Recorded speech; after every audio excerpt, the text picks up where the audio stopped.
Oh, that should work. Hello, beautiful people. Welcome. Welcome to Shelle's Closet. Um, I am here to celebrate. I am celebrating.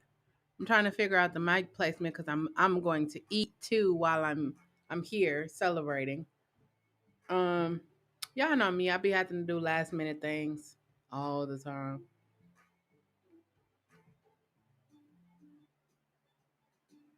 Um, do do do do do. Um,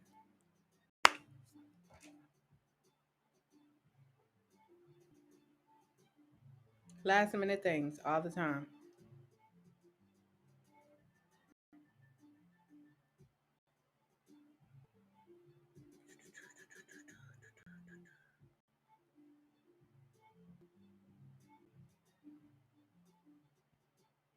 Okay. I hope that you had a chance to check out my video I just uploaded. If not, I will give you a brief summary of what it was. My nose has been feeling weird. Um, my quarantine ended on Monday. I went and got a COVID test today. They said I'll know in 24 hours the results of it. Hoping you see I crossed all of my fingers except for my thumbs, but I crossed all of my fingers because I'm hoping for a negative test. Hoping, just hoping. But I'm celebrating. Let me show y'all what I got while I'm celebrating. Um, I got some brown stew chicken, some jerk chicken. Um, I got some curry goat. Celebrating with Jamaican food. I got rice and peas and cabbage, and I got one of these to drink, and I got one of these to drink. Let me tell y'all what I'm celebrating. I am celebrating 1 year of being on a journey of healing and self discovery. And when I tell you, this has been one of the greatest years of my life. One of the greatest years. When I started this journey, wait, let me get my disclaimer. There will be cuss words, there will be tears. If you join in, you are giving me the okay to post you on my different channels. Um, I think that was all of my disclaimer. Oh, and you might hear some smacking. It might be like a ASMR kind of thing. I don't even know yet. I'm just happy. I'm just happy. I went to get a COVID test today. When you get COVID, maybe you don't know, but when you get COVID, you have to get tested. Then they say, "Oh, you got COVID," so then you have to quarantine for 14 days. Um, and then you quarantine, and then you're supposed to get tested after that. Hey, Tamika, you're supposed to get tested again after that. But let me tell y'all what I've come to realize. I've come to realize that people who have COVID and then they get tested to say, okay, you got COVID, but they don't get tested after they get COVID. For me, it's okay, you got COVID. I want to know that you have a negative test before you just be out here. Like I was really weary because I haven't been outside since I tested positive for COVID. So today was the first time in 3 weeks I got behind the wheel of my truck and actually drove. It was a little like I was a little, but I had to do it because I want to know. I just want to know. So I went out, got tested. Um, the thing for me is, I don't know if you do this, but I know I do this. Like, when I was originally like, okay, I'm gonna go get tested. Originally, I was like, oh no, you're not sticking anything up in my nose. Give me the mouth swab. Okay, got that all figured out. But then I was watching YouTube videos. See, sometimes could be good, and sometimes it's a no. I was watching YouTube videos, and I was watching the people shove it up in there. It's a no for me. That's why I was like, I'm never getting that one. Mm-mm, mm-mm. But then, that was last year. That was last year when they it just started, so they didn't really know. They was just shoving it.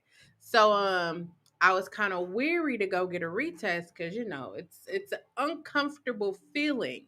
You don't really put things, I mean, your fingers or tissue or whatever, but you don't really put things up your nose. And I was like, I just, you know, experienced one of the worst experiences of my life, which is COVID.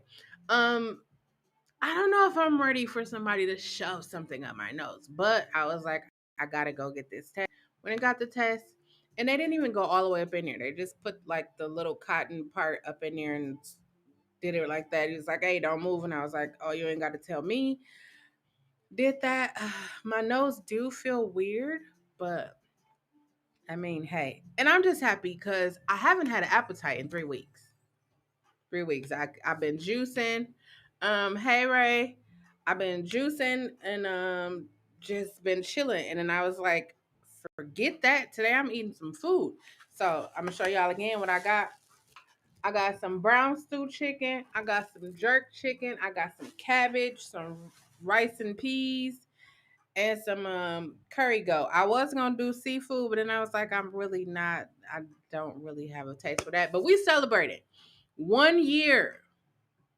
Oh, this is my drink too. It's a little spicy, but it's good. Celebrating 1 year. Ooh, 1 year um of being on a journey of healing and self-discovery. I have learned so much on this journey. I took a couple of notes because I was wanted to share with you guys, girls and non-binary people, just in case you decided to embark on your journey of healing and self-discovery. I'm going to be an advocate now. I don't be telling you to go get vaccines and stuff like that. That ain't my place. That ain't. This probably ain't even my place. But guess what? I'm gonna tell you anyways. I want to encourage you to go on a journey of healing and self-discovery. I know people be like, I don't need to heal from anything. Ain't nothing really traumatized me, blah, blah, blah. But at the end of the day, I guarantee you, if you have ever sat in your room in the dark and thought about your life and cried, you definitely need to heal. That's just what it is. You need to heal. We all need to heal. No one's unhealable. There we go.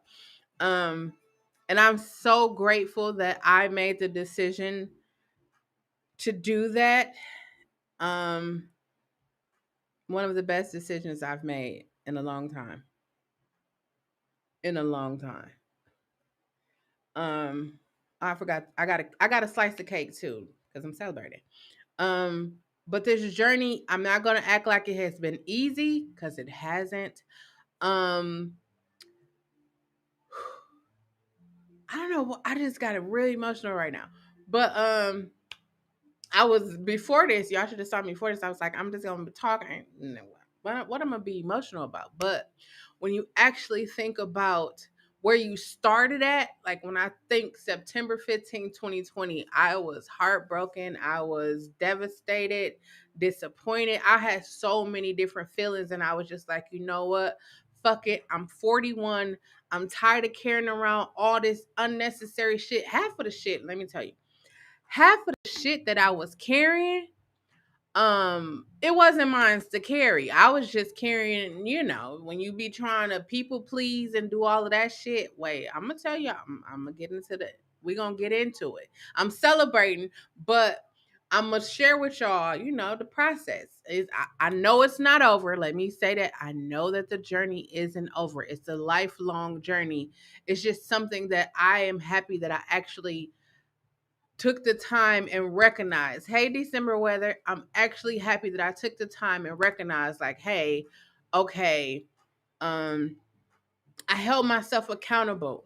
Accountability. Remember that word. That's a very important part of the journey to healing and self-discovery. Um, so September 15th, 2020, y'all know what day it was. I'm not gonna talk about it, just to let y'all know I'm done talking about it. I had to get it off of me, but I'm here now. So September 15th, 2020, y'all know what happened. If you don't know, go watch some videos. And I was devastated, heartbroken. I felt like a failure. Um, but I knew that I was better.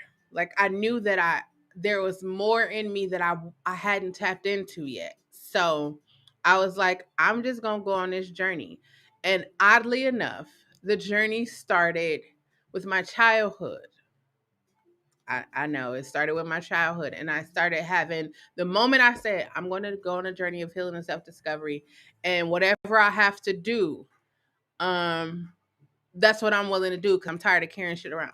So it started with my childhood.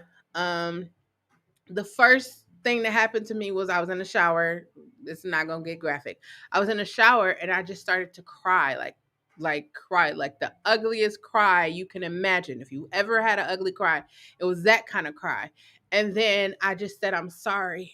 I told you I was gonna be emotional. I said, I'm sorry. Um, that I couldn't protect you, that I didn't protect you. Hey Millie, I'm sorry. And then it was just like, wait, I'm gonna tell you this. Like it's so much weight literally and figuratively have dropped off of me in the last year. Um, I don't even know how to explain it. So that was the first instance I said I'm sorry. And then um once I said I'm sorry, it was just like other things came up and I was just like, whoa, like like I didn't even put one and two together to get three. I didn't put one and two together. Um that I this happened to me and then I did this as a result of this happening to me. I didn't put that together until I said I was sorry and then all of it was like everything just opened up for me and then I was just crying and you're going to do a lot of crying on if you decide to go on a journey of healing and self-discovery. And what I realized is crying is a form of release. It's like letting it go. You like I'm tired of carrying this, I need to let it go, and you start crying. It's a form of release. If anybody told you don't cry, suck it up, I'm gonna tell you some words to tell them fuck you, I'm gonna cry. um I spent a lot of time crying. But what I realized is that a large majority of the things that happened as a direct result of my childhood stemmed from the rejection and the abandonment that I felt from my parents. So when September 15th came, I was like, you know what? I didn't blame anybody. I took full accountability for where I was with all of that, who I was, everything. I took full accountability and I stood in my truth and I was like, let me go back. So I had a conversation with my mother. I had a conversation with my father, understanding where they were at the time that I was born as I was growing up. And it made sense to me. It helped me understand. As they didn't abandon me, they didn't reject me. It's just what it was how I felt. And once we get something in our head, we stick with that. We ain't trying to see the truth. We just stick with that. So when I went and had a conversation with them and I let them know, it was the most amazing thing, let me tell you. When I talked to them and I let them know like what I was feeling, where I was at, and they told me where they were at and what they was feeling, it was just like again, another weight gone. Like it just, I didn't have to carry that no more. It's like I was checking shit off, like, okay, that's done. And then it was like, okay, I think people don't tell you this, but the most important part of forgiveness is actually forgiving yourself. Whew. Okay. I didn't know that this is gonna be this emotional for me, but we are here. I'm here with it. Hold on. You know what? I'm not gonna even wipe. I'm gonna let them roll. Um, it's forgiving yourself. I'm gonna tell you, like I really thought I was protecting myself from a lot of things, but I was only using the coping mechanisms from my childhood. Um, that I shouldn't have had in the first place. Let's just say that I shouldn't have had in the first place, but I had them. And nobody was telling me to go to therapy. Nobody was telling me, let me say this right. I am the oldest and I am the only girl. So I know you can imagine.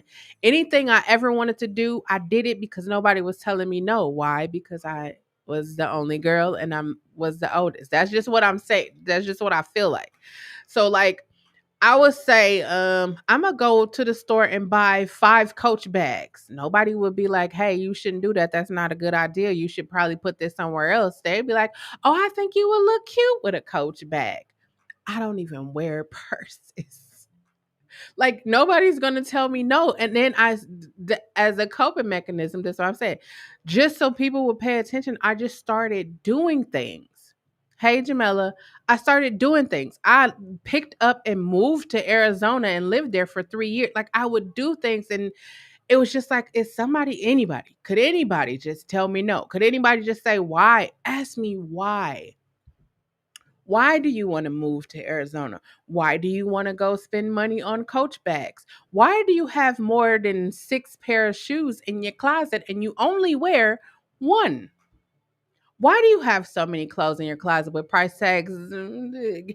Nobody asked me questions. Nobody was just like, and then it was like, when I got older, it was like I realized like I was the strong friend or I'm the strong person. It's like, how do you comfort the person who is always comforting everyone else? Whew. So there's that. I realized I wasn't protecting myself. Wasn't. I wasn't. I did not. I didn't. I actually put myself worser, it's not a word, but worser situations than I should have been in. I grew up way too fast. Way too fast. Um, way too fast. But it took me being 41 and tired of carrying around shit, deciding to go on a journey of healing and self discovery. Actually, I should say I did go to therapy. My 30s was spent. My 30s was spent in therapy. Now, if you grew up in church, you probably heard it won't go to therapy because they gonna try to put stuff in your mind, the devil, all of that stuff. But I'm gonna tell you, therapy was another one of the best decisions. I made a lot of good decisions in my life. I'm downplaying the good decisions I made. One of the best decisions I made. I actually went to therapy, 2 different forms of therapy. I went to, regular therapy where you just go sit and talk. And then I went to, I should probably look this up. It's EDMR. Hold on. Let me look this up. Um, I'm gonna look it up because I don't want to tell y'all the wrong thing. And then you like, oh, I'm gonna go check that out. Um, so I went to one therapy. Oh, I didn't even know that was what it meant. I didn't even know. Eye movement desensitization and reprocessing. EMDR. That's the therapy I went to. Um, I was in regular therapy and I kid you not, the person was like, "Oh no, you need therapy." And I was like, "Wait a minute, what that mean? Therapy." He was like, "Oh no, I know the exact therapy that is going to help you, and it is eye movement desensitization, whatever that word, desensitization and reprocessing." And so I went, and the lady was so cool. She was so cool. And so they set this little light bar in front of me, and she's like, "So why did you decide to come to therapy?" I was like, "I don't know. I got tired of carrying around shit." And then when I said that, she was like, "Sit in front of the light." And then they had me go into a safe space, and the crazy thing is when they say go into a safe space and you literally have to think hard about where the fuck do I feel safe. And when I said that, she was like, "Oh yeah, we got a lot of work to do." And I was like, "Okay, now mind y'all, this is in my 30s. I'm 41 now, but this is in my 30s. This is like my life was just flipped up. My life was just flipped upside down. If you'd like to take a minute, just sit right there." No, I'm just playing. I'm sorry. Um, I sat there and she's like, go into a safe place. And then I was just like, the studio. The studio booth, the booth where you go in and you a singer and you go in there and it's just dark and you got the headphone. That's my safest space. It's like I can be free. I can say whatever the fuck I want to say. I could just be me. Hello, Bernini. Um, it's not. I want to say it was like I was okay. Now let me. I'm keeping it all the way. I've been keeping it with y'all, keeping it 100 with y'all. I'm gonna tell you, it wasn't like it wasn't like hypnosis. It was more like, oh, I don't even know how to say. Like it was just lights. You know, like the Night Rider car and the lights go back and forth like that. It was like that. So I sat there. She's like, go into a safe space. Are you in a safe space? I was like, yeah. She's like, look at the lights. The lights went back and forth, I think like 4 or 6 times. And then she started asking me questions. And it was like I literally remembered um like zero all the way up until the time that I sat in her chair. And I was so freaked out because I was like, there was a blockage there. You know, your body tries to protect you from remembering things. So there was a blockage there. But when I sat and looked at the fucking, and some fucking lights went back and forth, I probably could have did this at home, but I was just like, okay, anyways. So the lights go back and forth. She's like, tell me about your childhood. Shit, I remember being 2 years old and throwing like in the cabinet, climbing in the pantries. Do y'all know what pantries is? Y'all probably don't. I don't know this. These new houses got pantries, but I remember 2 years old, climbed up in the pantry and a can of chicken noodle soup hit me right here, split my head open. I remembered that. I remember being burnt with I remember shit was just like, whoa, nobody was really watching me when I was little. How I got busted in the head with a chicken noodle soup. I threw a brick up. I remember I'm telling this lady all of this, and she's like, "Wow, you had a pretty traumatic childhood outside of." And I was like, "Yeah, who the fuck was watching me?" I threw the brick up and I moved backwards thinking the brick was going to go forwards. The brick came back and hit me in the middle. So I got a scar in the top of my head. I got a scar in the in the middle of my head. I don't know. So she was like, "Oh, that's cool. That that's nice." And she was like, "When do you remember your life changing?" And I said, we went to church. I was 8 and we went to church. And the exact same thing that's happening to me right now is what happened to me when I said it. And it was like I remember the exact day, the time, I remember everything. So this is why I wanted to come here and celebrate with y'all. I didn't mean I'm not trying to cry or be all emotional, but hey, it's an emotional fucking celebration. Um I'm 41. That shit never went away. My body just blocked it out, but it was always there. So she was like, "How did you feel? What is the smells? What did you have on?" And I'm literally, she's like, "Are you still in your safe space?" It's the weirdest shit ever. I was in my safe space and I was just telling her. And like, she noticed body tense up and she was like, "Are you okay?" And I'm just like, "I'm afraid." And she was like, "Why are you afraid?" And I was like, I told her what happened. And she was just like, "Are you still in your safe space?" I was like, "Yes." And she was like, "Then why are you afraid?" And I was just like, she's like, you're not in that moment anymore. And I was like, what kind of witchery is this shit? Like the reality of it was that I wasn't in that moment, but I felt like I was there. I smelt, I literally whew. When they start getting up in here, I'm telling y'all, that's some really freaky shit. You will really be freaked out how much shit you can remember. People always be like, "You can't remember when you was 2, 3, 1." You can. You just need somebody to knock on that door and open it. So I'm telling her all of those things, and then she was just like, "You know what? I think this is enough for today." And then I went home. I went home. I'm crying. I'm bawling. I'm just like, okay, this is a lot. I don't know. Now I'm I'm literally like, I don't think this for me. I see why the church said don't go. They done hoodooed me or something. In the reality, that was just joke. It was just jokes. It was just I was really freaked out at how much I was able to remember and feel and like just when I tell you all of my senses was alive, like I'm they y'all know what I'm saying. All of my senses was like on 1,000. And so I just started to like write down. She's like, keep a journal, write down the things that you want to talk about. So I'm writing stuff down and I'm writing stuff down that I didn't even think about could affect me, but it did affect me.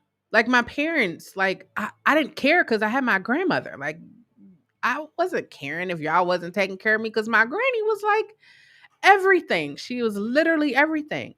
And so when she died, it was like my uncle died first. My uncle died November 1st, 1995. My granny died Thanksgiving night, 1995, right?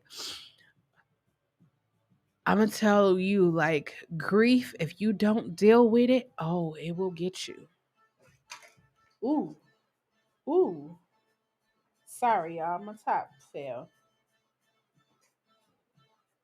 Um, Grief, if you don't deal with it, it will get you. So it caught me. Like, of course I was still in therapy telling them about that. And then she was like, well, when was the first time? And I just was like, November 95. Like that was when my whole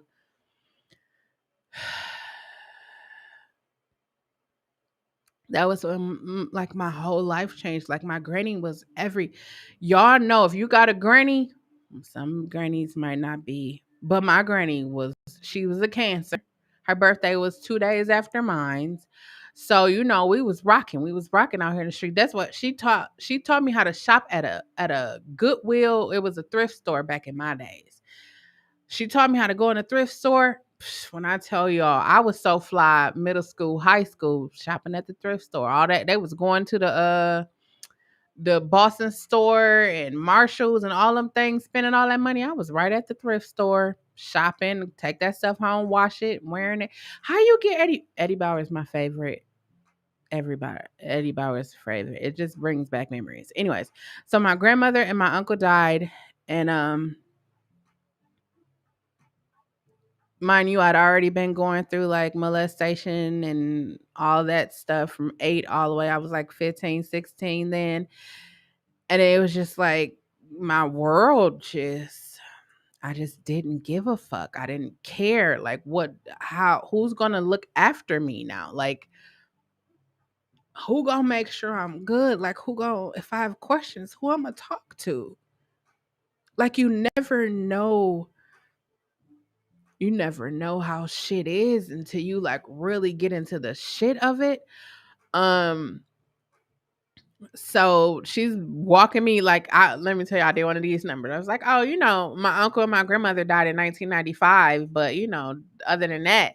And she was like, oh no, go into your go into your safe space. And then she hit me with the lights, and then I was just like, oh, I didn't even realize how affected I was. And I start remembering, like, I remember, I don't know if y'all know, y'all probably might be a little younger than me, but they have these jackets called Pelly Pels, right?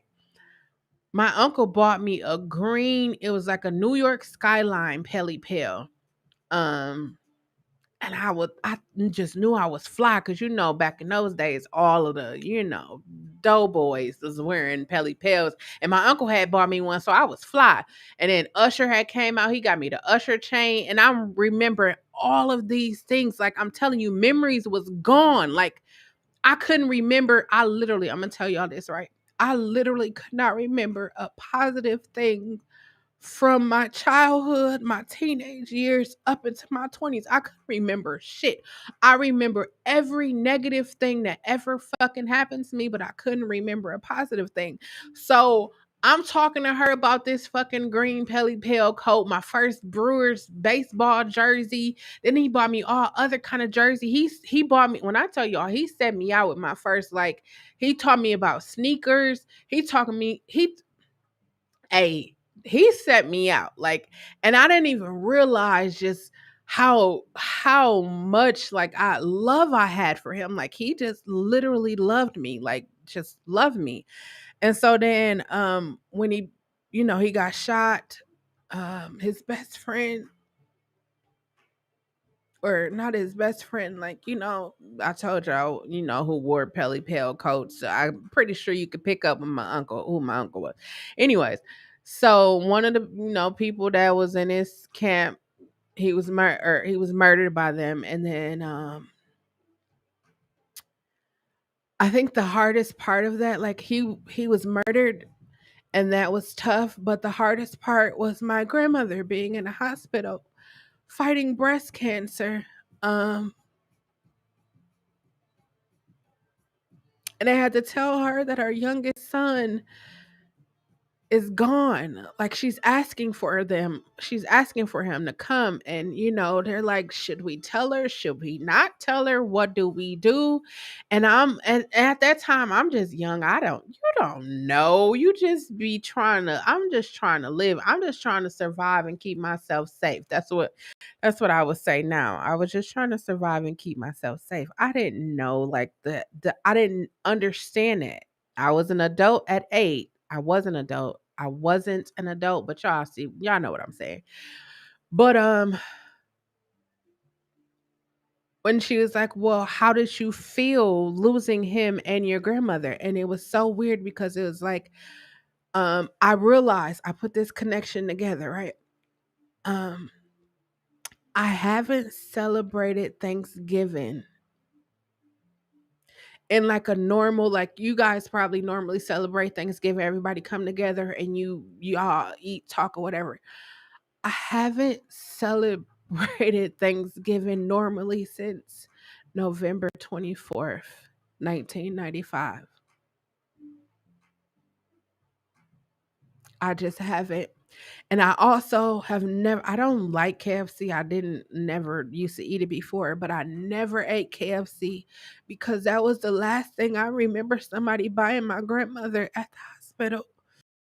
Um before she got transferred to nursing home. She wasn't even there for like no time. And then but all of these things, like when I tell you, like all of these things, you don't think, you might not feel like it's affecting you, but some part of it has definitely affected you. So when she were talking, and then I was like, wait a minute, I couldn't remember why I didn't like Thanksgiving. I just knew that I didn't like Thanksgiving. And then that session ended. So I'm telling you, like from 30 all the way up until I want to say 35, 36, I was in therapy. Best thing ever. And then, I'm living life. I'm learning more about myself. That's why I said, like, when I started this journey, I was like, "Ooh, I love myself." We all said, "Oh, I love myself." And then um, when I started this journey, I realized, like, I don't give a fuck about myself. I'm laughing. It's not funny, but I'm just laughing because it was just like I really thought that I cared about myself, but I didn't. And I say, like, not like I was abusing myself or anything. I was just putting everybody else's needs, wants, hopes, dreams, everything in front of my own. Like I had no boundaries. Like I could just go to sleep at 7 o'clock in the morning and somebody called me at 7:10 saying, "Hey, could you run me here?" I was up going to take them. People like, "Hey, can I borrow money?" Knowing you ain't paid shit back from the last time you borrowed. I was just like, you know what? Go ahead. And then at that time I was having so much anyways, it was nothing. Um and then I just started to realize, like, the whole quarantine, COVID, all of that shit happened. And then I was just like, you know what? The more I stayed to myself, the more I stayed in my house, the more I was like not answering phone calls, returning texts, or answering texts, the more it was just like, I don't mean as much to people as I thought I meant to people. Cause long as you doing for people, long as you answering the phone, long as you running them around the city, long as you doing everything that they want you to do, then you are. So that's y'all see how I connect. That's how I knew like it was that whole rejection and abandonment shit.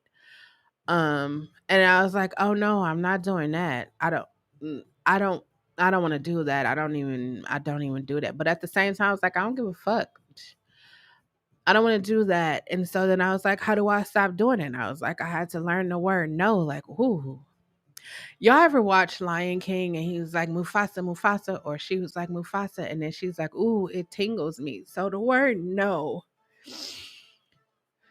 definitely, definitely. I feel so bad, or wait, I felt so bad when I used to have to tell people no, because I was just like, dang, but I know I could do it.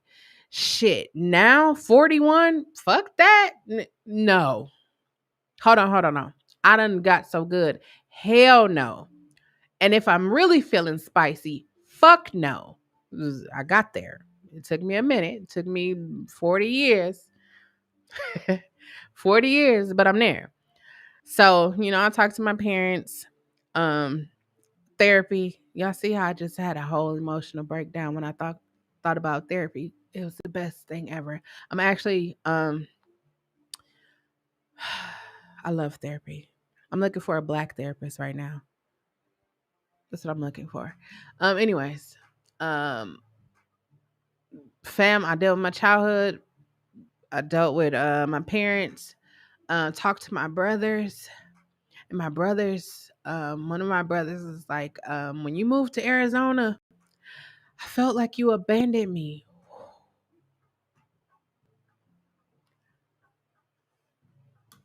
I told you I know what it feels like to be abandoned. How the fuck you feel like I abandoned you? I'm not your mama, but then I thought like I was there. I made sure, I was essentially the mother, but I didn't think of it like that. I was just like, I gotta get the fuck out of here because I can't. I don't want to. I can't. This is too much for me. And so I talked to them, and we shared everything. We always, y'all know, I don't have any sisters, so I have brothers, and of course, if you got brothers, brothers would be sharing shit. You be like, oh, it's cool that you share some shit with me, but I don't want to know all of that shit. So they be sharing shit, and I just be looking like, oh shit, damn. Um, but they just telling me how they felt and what they thought, and it was just like it was a real experience for me. It was like, damn, you know what? Nobody ever said that shit to me. Nobody was ever like, you abandoned me. I felt like you didn't care, and I'm just like, no, I fucking care about everybody. I fucking care about people that be doing me fucking wrong. I fucking cared about them. Anyways, so my childhood, my parents, my brothers, and then I got to myself. Now I told y'all accountability. I'm gonna tell y'all another one. Honesty. These words. Let me make sure I write them down so I can tell them to y'all at the end of the thing. Where's my pencil? Accountability, honesty. Now honesty is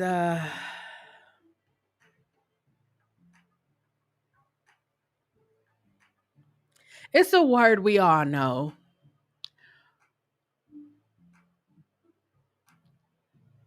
But when you have to, like, you could be honest. You be honest with your kids, your mama, your daddy, sister, brother, you two. You be honest, right? But when it comes to being honest with yourself, whew, um, I had to look at, my previous situation, and I had to be honest with myself about that shit. I was, I was an emotional wreck for 3 days. 3 days. Let me see if y'all. I'm gonna ask y'all this. Y'all can feel free to comment in the thing. You be seeing people in relationships, you be seeing some fucked up shit in other people's relationships, and you be like, I ain't gonna never, none that shit ain't gonna never happen to me. I would never. But when that honesty kick in, boy, and then you have to sit down and look at the shit for what it is. Ain't no blinders. Like our real life would say I was truly blinded by love. Like love is blind, it'll take over your mind. What you think is love is truly not. I used to love that fucking song. Eve, if y'all don't know. I used to love that fucking song. And I was just like, I didn't let wait a minute. Y'all know that I wish I had to wait a damn minute. And I thought about it and I was just like, holy shit. But then you know what that was? I'm gonna tell y'all what it was. Like it wasn't love. It was me dealing with abandonment and rejection, fear of those things. And so I was just doing any and everything to like not have to experience those fucking feelings when I could have just fucking been honest with myself and then, but I was honest and that shit for 3 fucking days. I cried. I tried to rationalize with myself. It's like, that's not, you start talking in third person. Hey, Jazz, you see, we didn't do that. That's not what we did. And then I was just sitting there like, yes, that's what the fuck you did. That's what the fuck you did. You just was head over heels in fucking love with somebody who just fucking played you for the time being, used you for what they needed you to use you for. And that was that. Mm, that. That was like some hurtful. Like, ooh. It's one thing when somebody else hurt your feelings, but when you hurt your own fucking feelings, woo, that was some hurtful shit. And so then that's when I was like, you know what?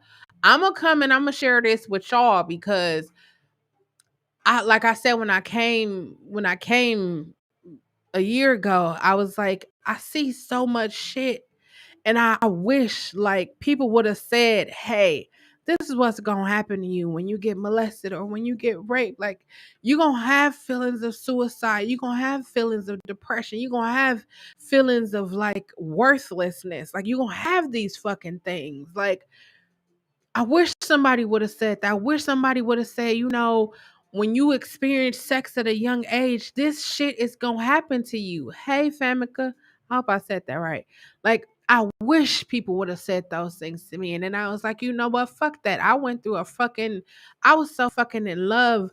I'm gonna come here. Like it was you should take your YouTube down. You should just no, fuck that. I'm gonna come here and I'm gonna show y'all what it's like to actually fucking heal. Like actually fucking go through the process of like the hurt, the pain, the tears, the breakdowns, all of that shit. It's not glamorous. I might have made it look glamorous because your girl is. Anyways, no, it's not glamorous though. It hasn't been. It hasn't been. So them 3 days, and I was just like, how the fuck am I gonna change this around? Acknowledge. Yeah, I gotta write this down. Accept and adjust. Right? I'm telling you all these words because maybe maybe they will help you. So, like you put your trust in people and they let you down and be like, okay, cool. But when you realize that you don't love yourself as fucking much as you thought that you loved your fucking self, it is such a heartbreaking fucking thing. Like I literally was over here was like, how did you let this happen? I'm talking to myself. Sorry, y'all, I got thirsty.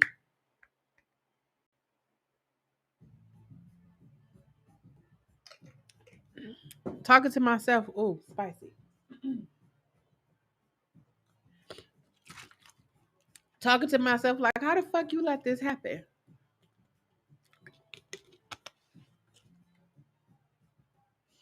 We've been protecting ourselves all our life. Where the fuck does we Where the fuck does we come from? Can somebody help me? I don't know where we come. It's like we've been protecting ourselves all our lives. But I'm gonna tell you, I know where we came from. I'm gonna tell you, I know where we came from. Y'all remember I told y'all that my childhood, that was the younger me that stopped at 8, and I was just, being that was that was the younger me. It was all of my versions of me. The younger me, the teenage me, it was all of the versions of me saying we. It wasn't our fault. Y'all ever, if y'all on TikTok, y'all ever saw the different people that do like the different parts of themselves, like whole face, all of those different things, right?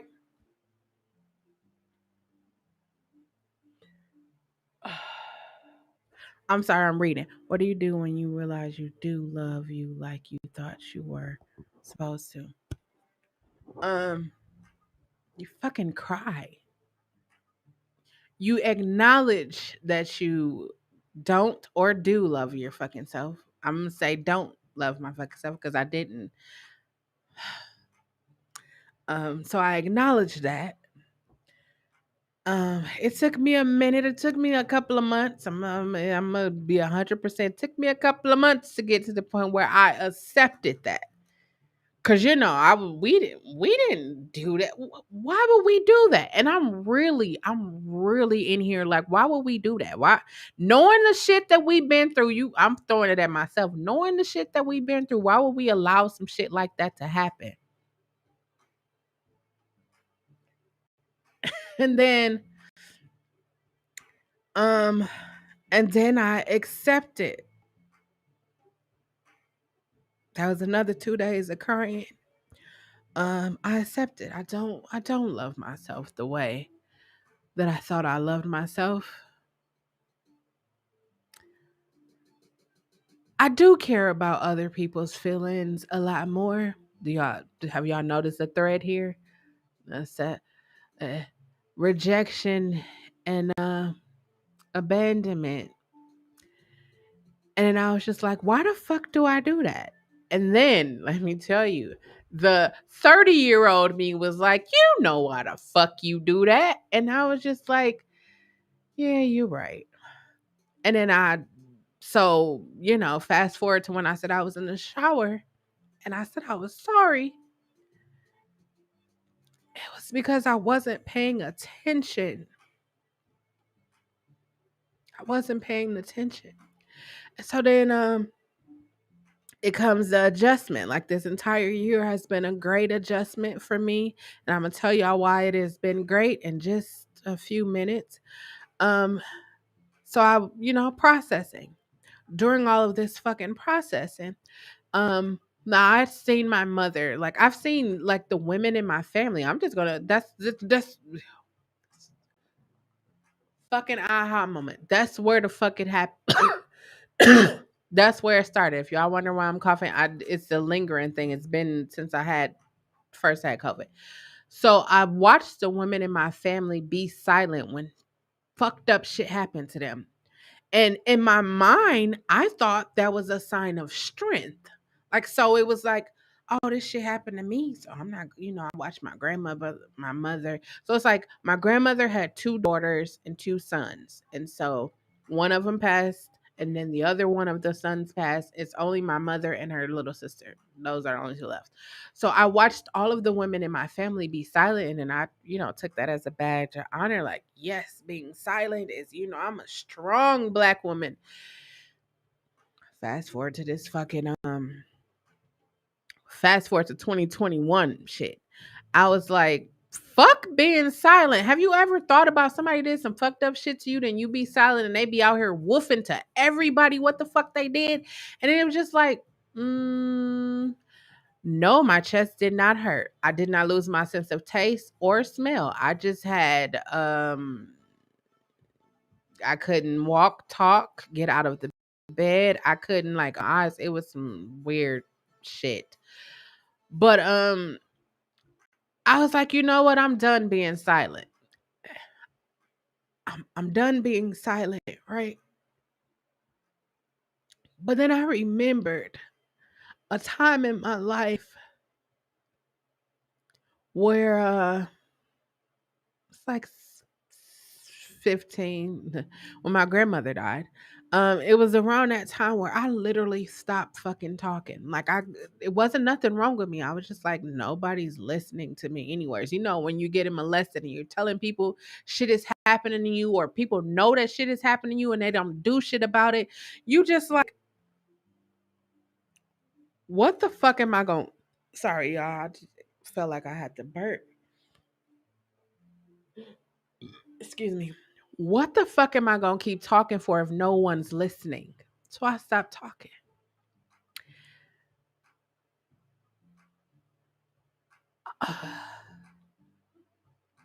Then I turned 18 and I have a stroke and a nervous breakdown at the same time. And I lose.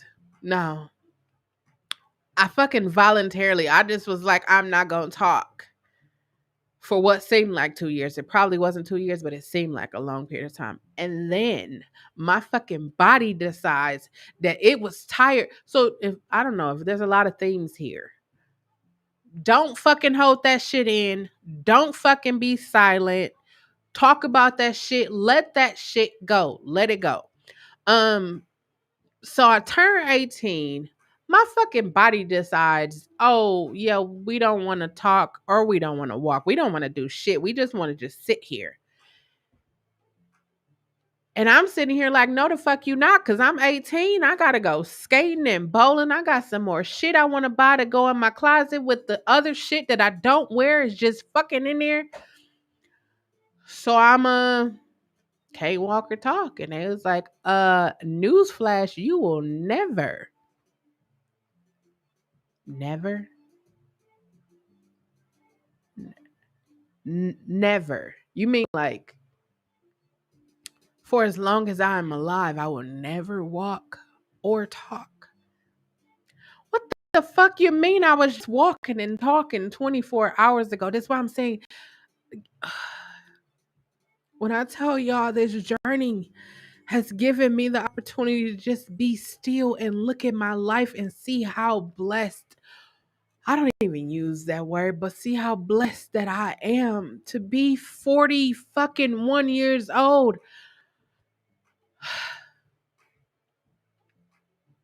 Of course, y'all see me talking to y'all, so we know that that was a lie. But that was my mind, and the you not gonna tell me I can't fucking talk or walk ever again. Now I might not walk regularly as I did before the all of this shit happened. May 23rd, 1999. I might not do. Y'all see, I can remember dates. I might not walk as regularly as that, but I'm fucking walking. You're not gonna tell me I can't fucking talk or walk. If I wasn't, let me tell you, if I didn't have a strong mind, I probably would have believed them. And I probably would have been, I probably wouldn't be where I am right now. But it's that stubbornness comes in handy sometimes. It does. Not all the time, but sometimes it does. So I made it through that. I actually went to art therapy. I went to multiple therapies in my life. I went to art therapy because I couldn't talk. So um and it was in art therapy that I learned the beauty and the importance of words because I couldn't talk. But it was through art therapy that I learned that I could sing.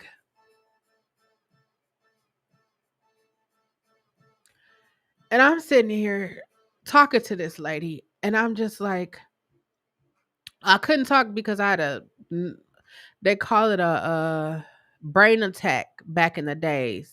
I'm saying it like I'm really old.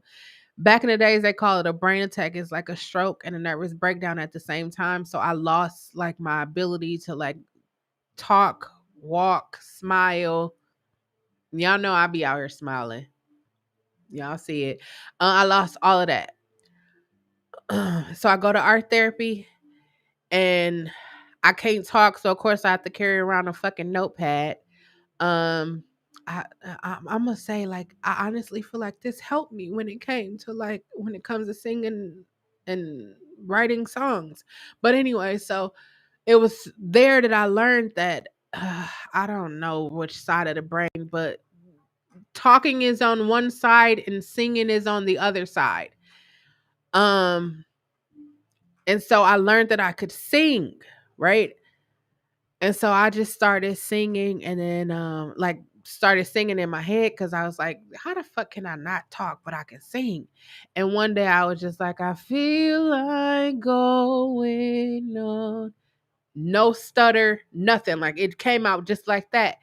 And I was so afraid because I was like, how the fuck? I'm telling you, I've been feeling like they've been doing some witchery to me. It's not witchery, it's just unlocking parts of your brain that you probably don't even know that you could use. I don't know. It's weird. So, my next therapy session, I was just like, I could sing. I was like, I could sing. She was like, can you really? And I was like, yeah. So I started singing. She was like, so why don't you just sing what you want to say? And I was like, I don't really want to say anything. And then she was like, well, when you want to say something, just sing. And then time passed and I learned to talk, but I had a stutter. I still have a stutter. Y'all don't probably don't notice it. Probably start paying attention now that I mention it, but I had a serious stutter. Um, like you ever see somebody talk and they do that whole thing. Oh, that was so weird. I hadn't did that in a long time. But um when you see somebody stutter and they like have that. So I had that for a long time. And then because I had I if you ever seen the movie Lucy, it's sort of like that. So because I had unlocked a different part, I didn't unlock it, it was always there. I just didn't knock on the door and open it. So because I had did that, I was able to like convince my brain that I'm speaking faster than what I'm speaking, but I'm talking normal, but it's a weird little thing. So I did that, and so then I get to 41, right? I'm here, I'm on this journey. 2 years ago, I had an idea for a concept album that I am going to release soon. 2 years ago, I had an idea for this album, right? And I sat with it and I did nothing. And then I process all this shit. And then I say, fuck being silent. Cause when I was silent, it was like I was silent, but the people who was woofing was louder. And then it was just like, no, fuck that. And then it was just like, I'm gonna fucking start talking. So the first thing I fucking started talking about was this whole situation that was going on. And I felt better. Then I started fucking talking about the person that molested me. Felt better. Just keep talking. Told y'all 2 years ago I had the concept for an album. Every fucking thing that I jotted down or the whole entire concept, I wrote it all down. I got the music, I got everything for it. I just didn't do it. In this journey of healing and self-discovery, those memories, those feelings, everything came back. And I said I wish somebody would have said those things to me so y'all can see where I'm going with like what the album, the concepts, it was that. And I just can't believe like I allowed like we want our voice to be heard, but I was allowing people it wasn't even people. It was I was allowing myself to be silent because again, people pleasing. I didn't want to hurt anybody's feelings. I didn't want them to feel bad. And then in the midst of my healing and self-discovery journey, the global fucking pandemic finds me.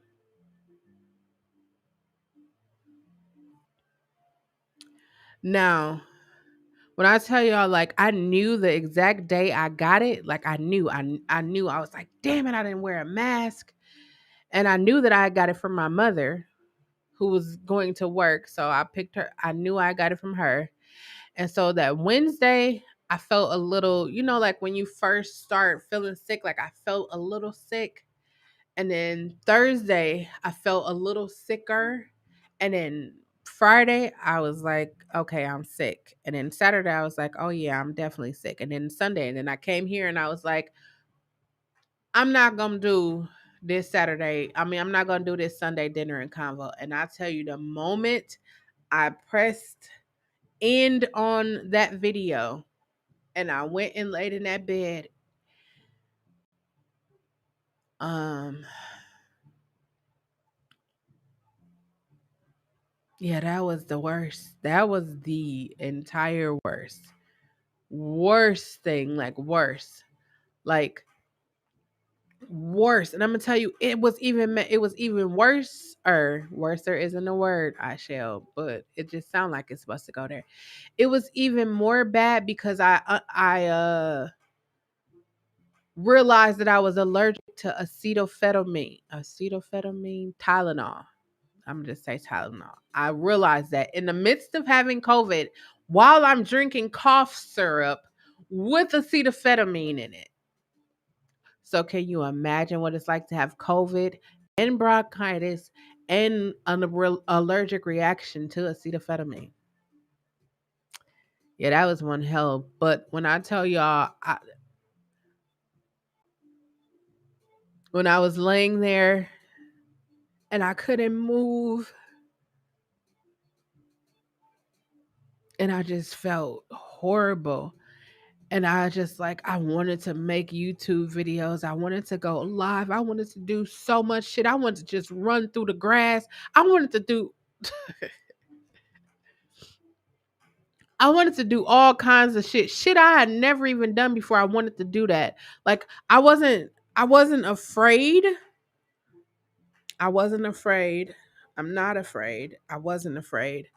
I was concerned because my mom did have COVID at the same time as I did. So I was more concerned about her. And then she's like, "Oh, my symptoms ain't nothing but I was just tired." And I was like, "That's weird because you like 60." So I was thinking you older, it probably would have took you down. Nope, she was just saying she was tired, and me, it took me down so fast, and it humbled me. I don't even like the word humble.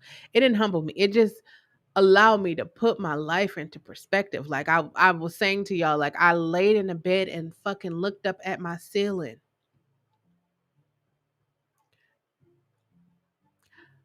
I don't know why that is like a blessing for me. Um, cause I've been talking to my brothers and like the people around me and was like, damn, was I really that fucking busy that I don't even remember laying in the bed or just taking the time to look up at the fucking ceiling. I got a really nice ceiling fan above my bed. And then it was just like, did I tell everybody what I need to say to them? And then I started going down the list of people that I'm around, like the people that I see all the time, or I was seeing before fucking COVID, that I was seeing or that I talked to on a regular. And I was just like, you know what? Let me send them a message. And then, I made sure that they knew that I loved them. I made sure that they knew like everything that I fucking told them. Like I meant that with my chest. And I'm sending 10 tones down on everything I fucking said. And then it was just like, um, um, there's one person that I haven't been able to speak to in the last year, so let me just say that. And y'all saw what the fuck I said. Still standing 10 toes down on it, said it with my chest and still standing 10 toes down on it. And I'm gonna tell you, the moment that I finished that live,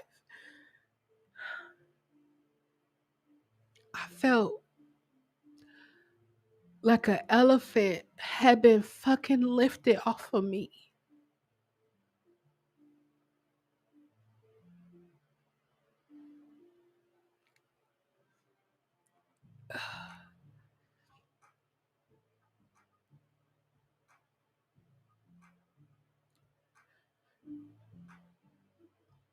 It is something about when you can just walk or stand or speak your fucking truth. Shit you've been holding in for years, when you just fucking let it go. It is truly something. So every day from that day, I've been feeling amazing. I was still dealing with COVID. Um, so I went to the doctor and they were like, I was really, I'm gonna tell you, I did get worried because I know they were saying pneumonia. I said it right. I didn't say pneumonia. Um, so I went and they were like, oh no, it's just bronchitis. And I showed them like, hey, this is what I'm coughing up. And you know, when they say ammonia and you coughing up stuff, you like, nah. But they was like, oh no, it's just bronchitis and you have COVID and stay at home for 14 days. Don't go out, don't do anything. And I was like, okay, cool. I like being in my house anyways. But when I said what the fuck I said, I went to sleep. I hadn't slept with COVID. I wasn't sleeping because I was fucking coughing up kidneys. I wasn't really coughing this shit up, but it feels like when you coughing, it definitely feel like it. So when I said what I said, and it was in that moment, not that I knew I fucked up, it was in that moment that I knew that I had made it to the point in my life where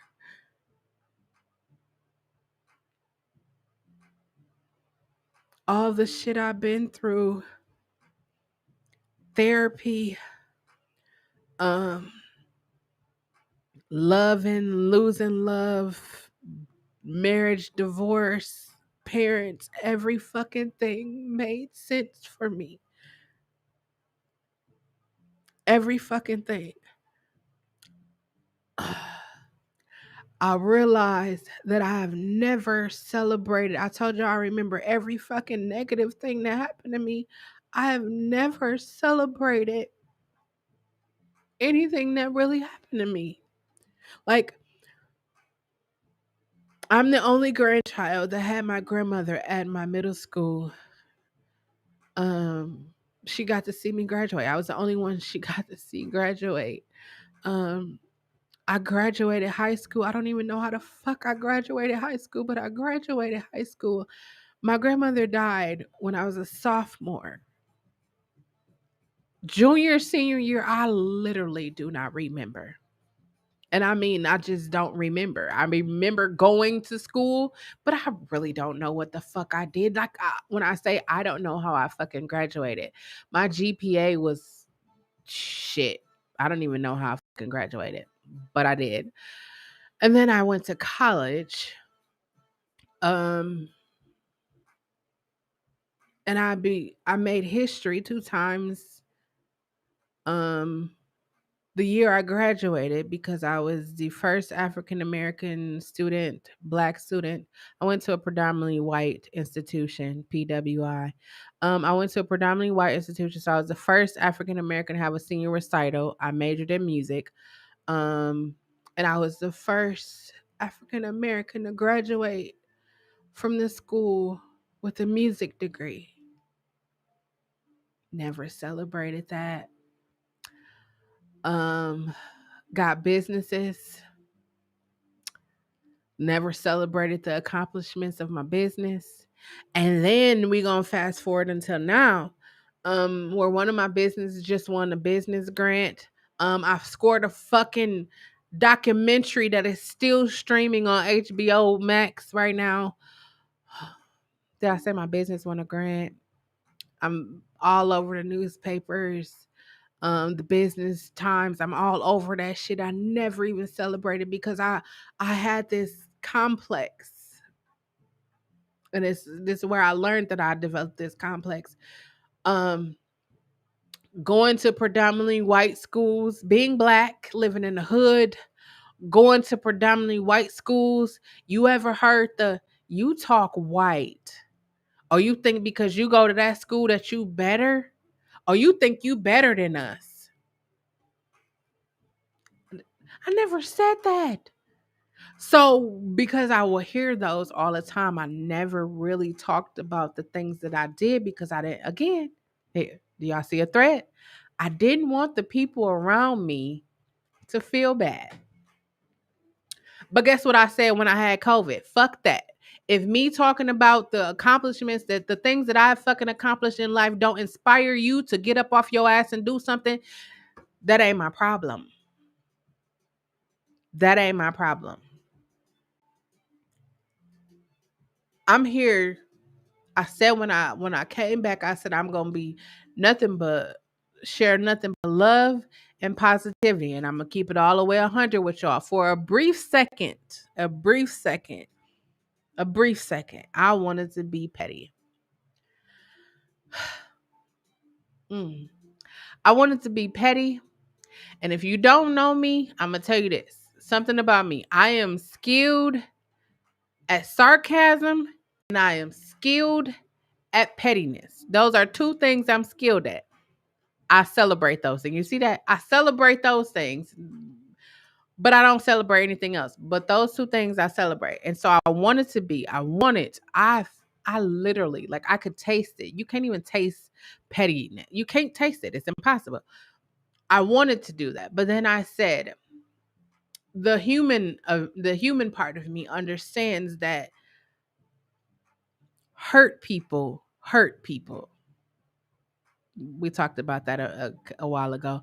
And I don't want to hurt anyone because I'm hurting. I don't want to be petty out of hurt. Like, I don't even know if there's another way you could be petty, but I know it's levels to that shit. And I know that I'm skilled at all of them. But it was more important for me to show love and positivity because, again, I wish somebody would have did that for me. I wish somebody would have saw that I was hurting, or that I just wasn't in a good spot and was like, hey, you know what? I'm going to walk with you while you are going through this. So I'm going to take this moment right now. If you have somebody in your life that is willing to hold your hand or wipe your tears or rub your back or any sentiment that will show you that they support you and love you, hold on to that person. Because we know people ain't doing that nowadays. People is get the fuck over it. I went through it. I got hurt. So look at me. I turned out. Not while we're currently surviving a global fucking pandemic. I think it is important for us to be like, you know what? I'm not going to continue to do that. I was a hurt person, and the first thing that I thought of wasn't to be petty. Now, I know I just said I want to be petty. I only want to be petty because I was just like, do you really think we I know y'all had this I had this moment like, do you really think that you are honey? No. And then I said to myself, like I told y'all about the situation where I was like, not today, sweetie, not today. And I got back in the bed and rolled over to the other side and went to sleep and woke back up. Was like, hi, I got a good attitude. Let's go record a YouTube video. Yep.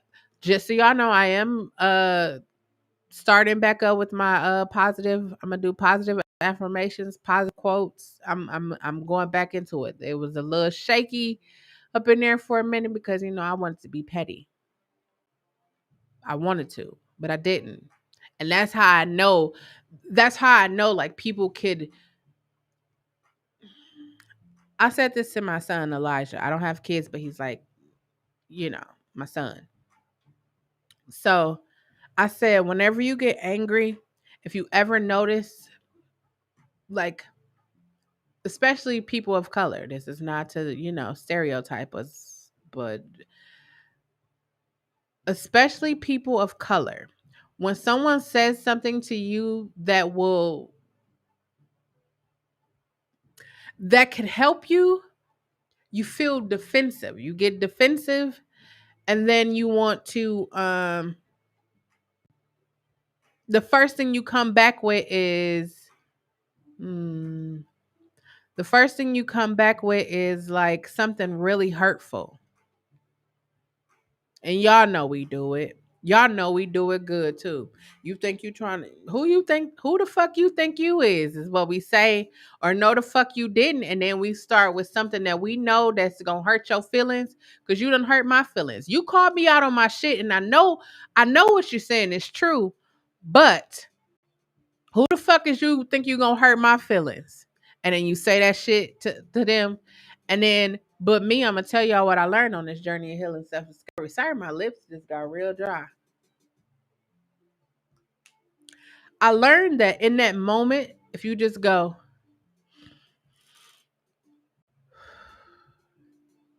it shifts something.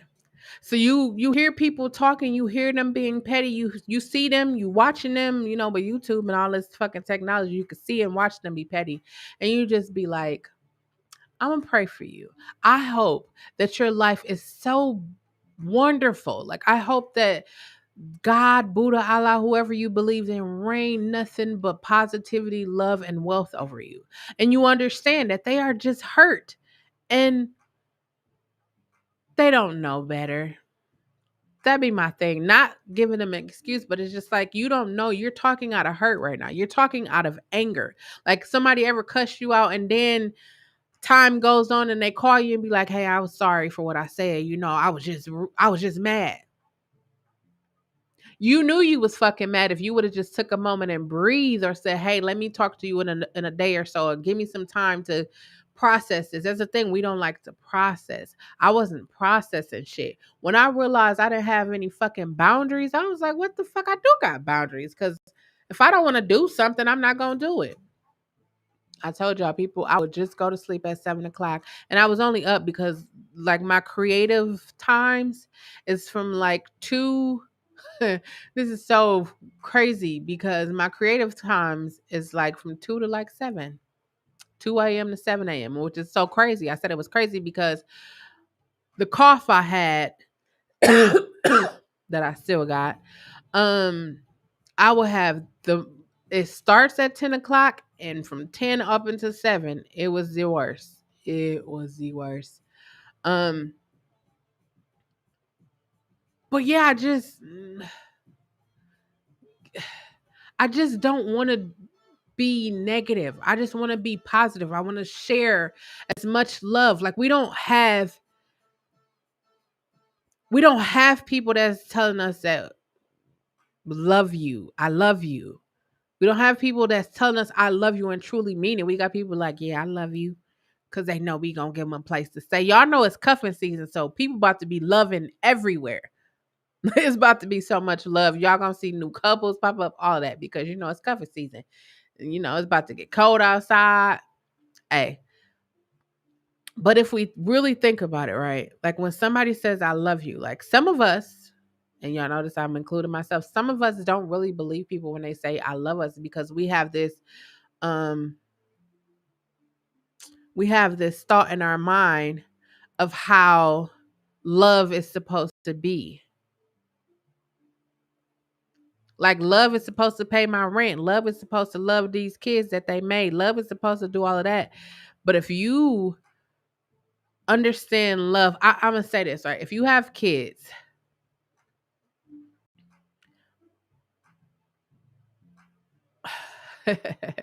if you have kids and you want to know what the greatest form of love is that being a parent. I'm not a parent. I wanted to be one at this moment in time in my life. I am grateful to the universe for, the path that he took me on. He, she, I actually believe it's a she, but I'm grateful for the path that I am on. Um, but a child, when you think about a baby, right? They don't know you. They don't know you. They just know that you have strong affection, like they have a bond. There's something that they have with you, like they just feel attached to you, right? You could do Parents do some really fucked up things. Accountability, honesty is one of the things, is one of the words. Parents do some really fucked up things. You ever had your mother or father cuss you out about using something and then or misplacing something or taking something and then they go and find it? Did, do they ever apologize? Do they ever say, "I'm sorry for accusing you for doing that"? No. Guess what happens? When you grow up and somebody start accusing you of doing shit, what do? I'm fucking grown now. Ain't nobody gonna say I did shit if I ain't do it.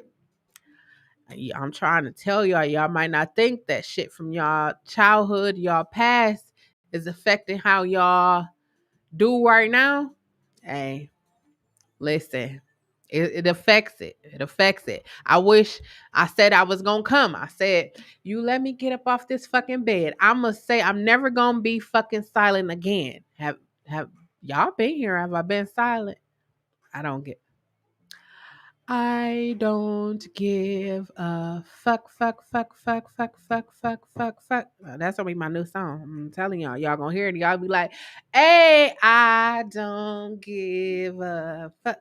It's gonna have that. People be doing that when the bass beat. Yep, I'm gonna do that.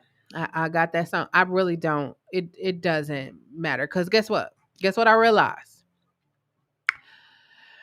As long as you are alive, you're going to be happy, you're going to be sad, you're going to be angry, you're going to be mad, you're going to be afraid, you're going to be scared, you're going to be every emotion imaginable. You're going to experience all type of things. You're going to fall in love. Wait, hold on. Let's talk about that for a moment. People be like, I fell out of love.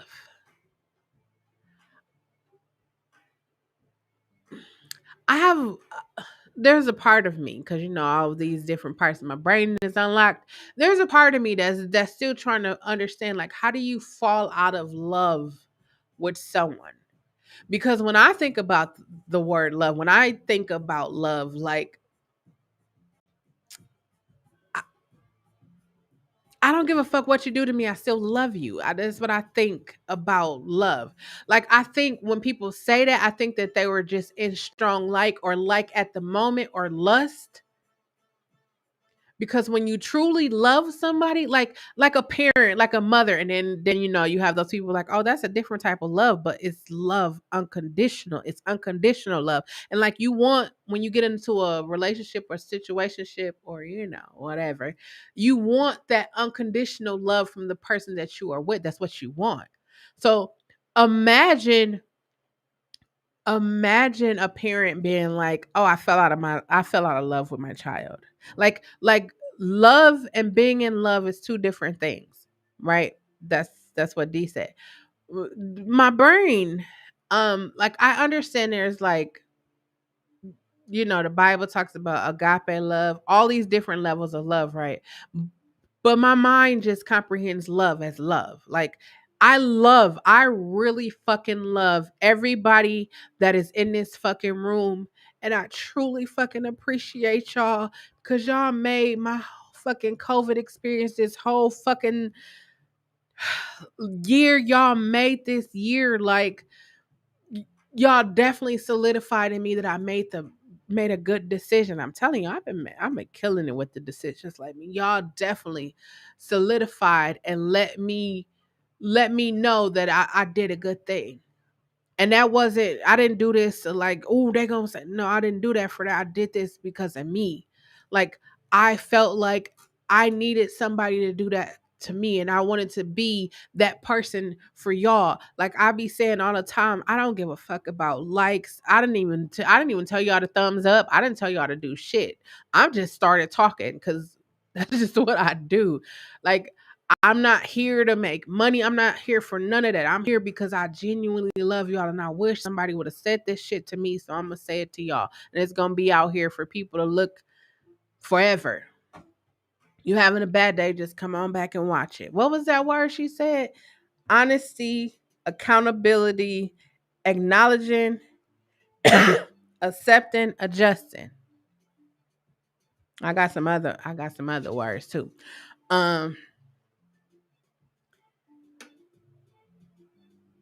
I just think I think love is a term that is just used so loosely. Like, people be like, I love you, and then they fucking break up, and then it just be like, damn, y'all, where was the love at? Like, how, I don't know. That's just me. Like, if y'all fucking watching it, y'all fucking see it. Y'all got invited to a room, and then y'all go in the room, and then, hey, we done talking about them. Anyways, I fucking love y'all. And I love y'all to the point where I was like, you know what? I'm going to be here and show y'all what is really fucking like when you get your heart broken. Like, you probably already know what the fuck it's like, but y'all notice me. It's been a whole fucking year. I ain't showed y'all no new lady. I ain't showed y'all nothing really. I just was being positive. That's it. I took the time to fucking heal. I don't the next I paused because I don't plan on being in another relationship or anything like that. But it'll get there. I can't think about that right now. But when that day comes, trust and believe they gonna have their own fucking YouTube. No, trust and believe, like, you will see it. Like, if you watched this channel for however long, even go back and watch some of the other things that wasn't from Shelle's Closet, but they're on my channel, you will see who I am. Like, people will be like, "Oh, you only put on for YouTube." I never put on for any fucking body, anybody or anything. I never. What you see is what you get 24 hours a day, 7 days a week. Yes, you'll only get an hour or two of my time, but that's who I am all of the hours of the day. I'm gonna tell you what I need to say to you, because guess what? I'm not gonna do. I'm not gonna hold that shit in and be struggling with that shit because I didn't say it. No, it's a no for me. I'm gonna tell you what the I need to tell you. You're gonna be mad. You're gonna feel how you need to feel. You gonna process it in that moment, and then you gonna call me, or you'll send me a message or DM me on something. Be like, damn, Shell, thank you for saying that. I didn't want to hear it at that time. I didn't want to hear it at that time, but thank you for saying it. So the other words I have on here is of course childhood trauma. I have self-awareness. I'm actually reading off my paper. I have self-awareness. I definitely have let it go. Trust yourself. Um sorry. I have get rid of devices and coping mechanisms. Like, I realized this is how I detected. This is how I was able to detect. If y'all notice, I can't say some words. It's because this is how I was able to detect when I was stressed. I would go to the store and I would get a is it a 20 ounce, the little Pepsis.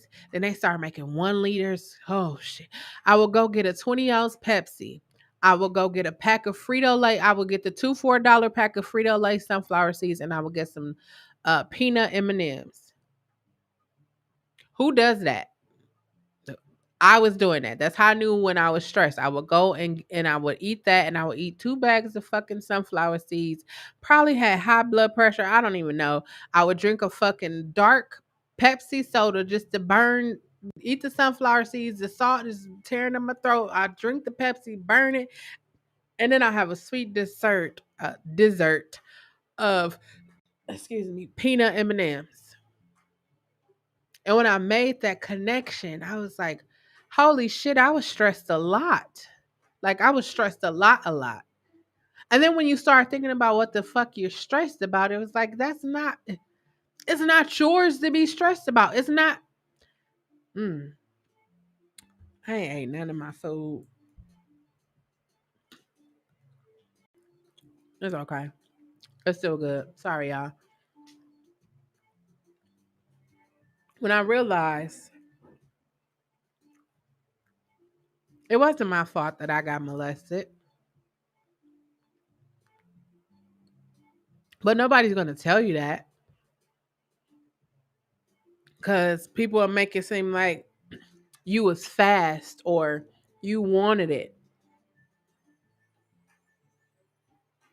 I had somebody say, people say some really hurtful shit, and I that's why I say I don't think people think before they talk. I think they just react. Especially people of color, we just react. Somebody said, I'm young, right? I'm young, like I'm preteens, teens. Somebody was like, I told somebody what happened. And they was like, why would they choose you? Like, all these people around here, why would they choose you? I don't fucking know. I just know that this shit is happening. Like, Or when somebody be like, girl, I was molested, or not even girl, or bro, whatever you want to say. I was molested too, but look at me. I turned out good. And you look at them and then you really look at them and you be like, mm-hmm, you sure did. You sure did. I'm not gonna say anything to that just because it could be anything. It could be kids, the people they select to be in relationship with, the drug of choice, the partying every week. So this is something else that I'd be trying to figure out, right? I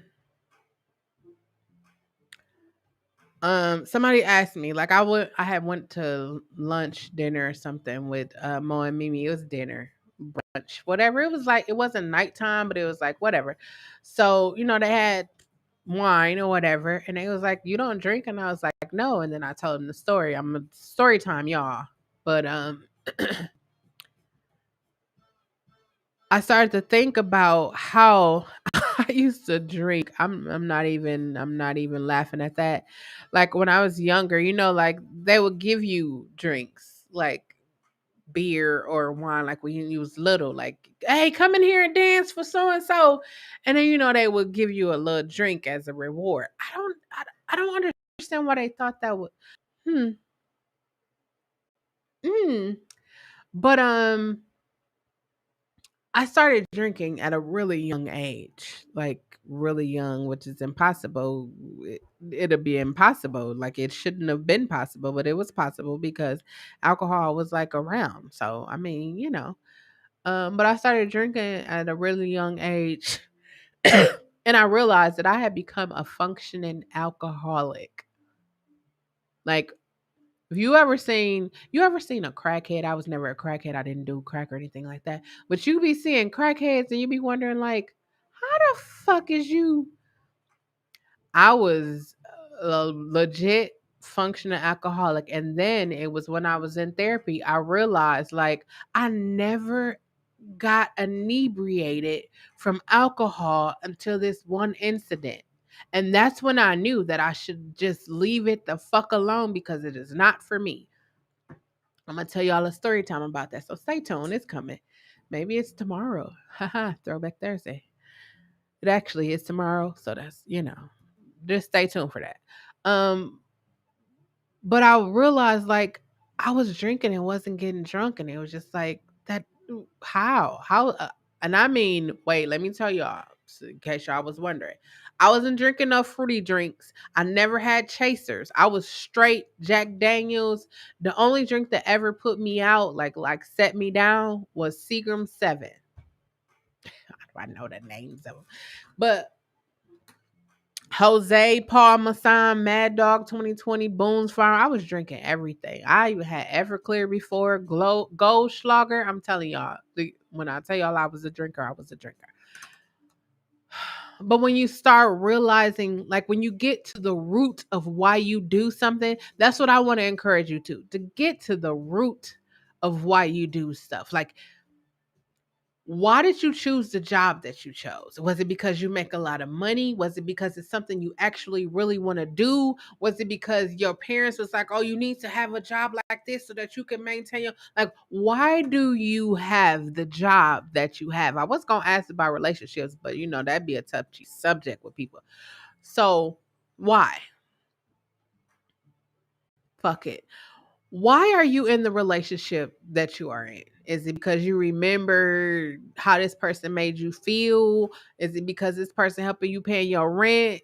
They got some good, what? Why? See, Bernini, the thing of it is we are conditioned to think that it's judging when in reality somebody should be asking us why. Why?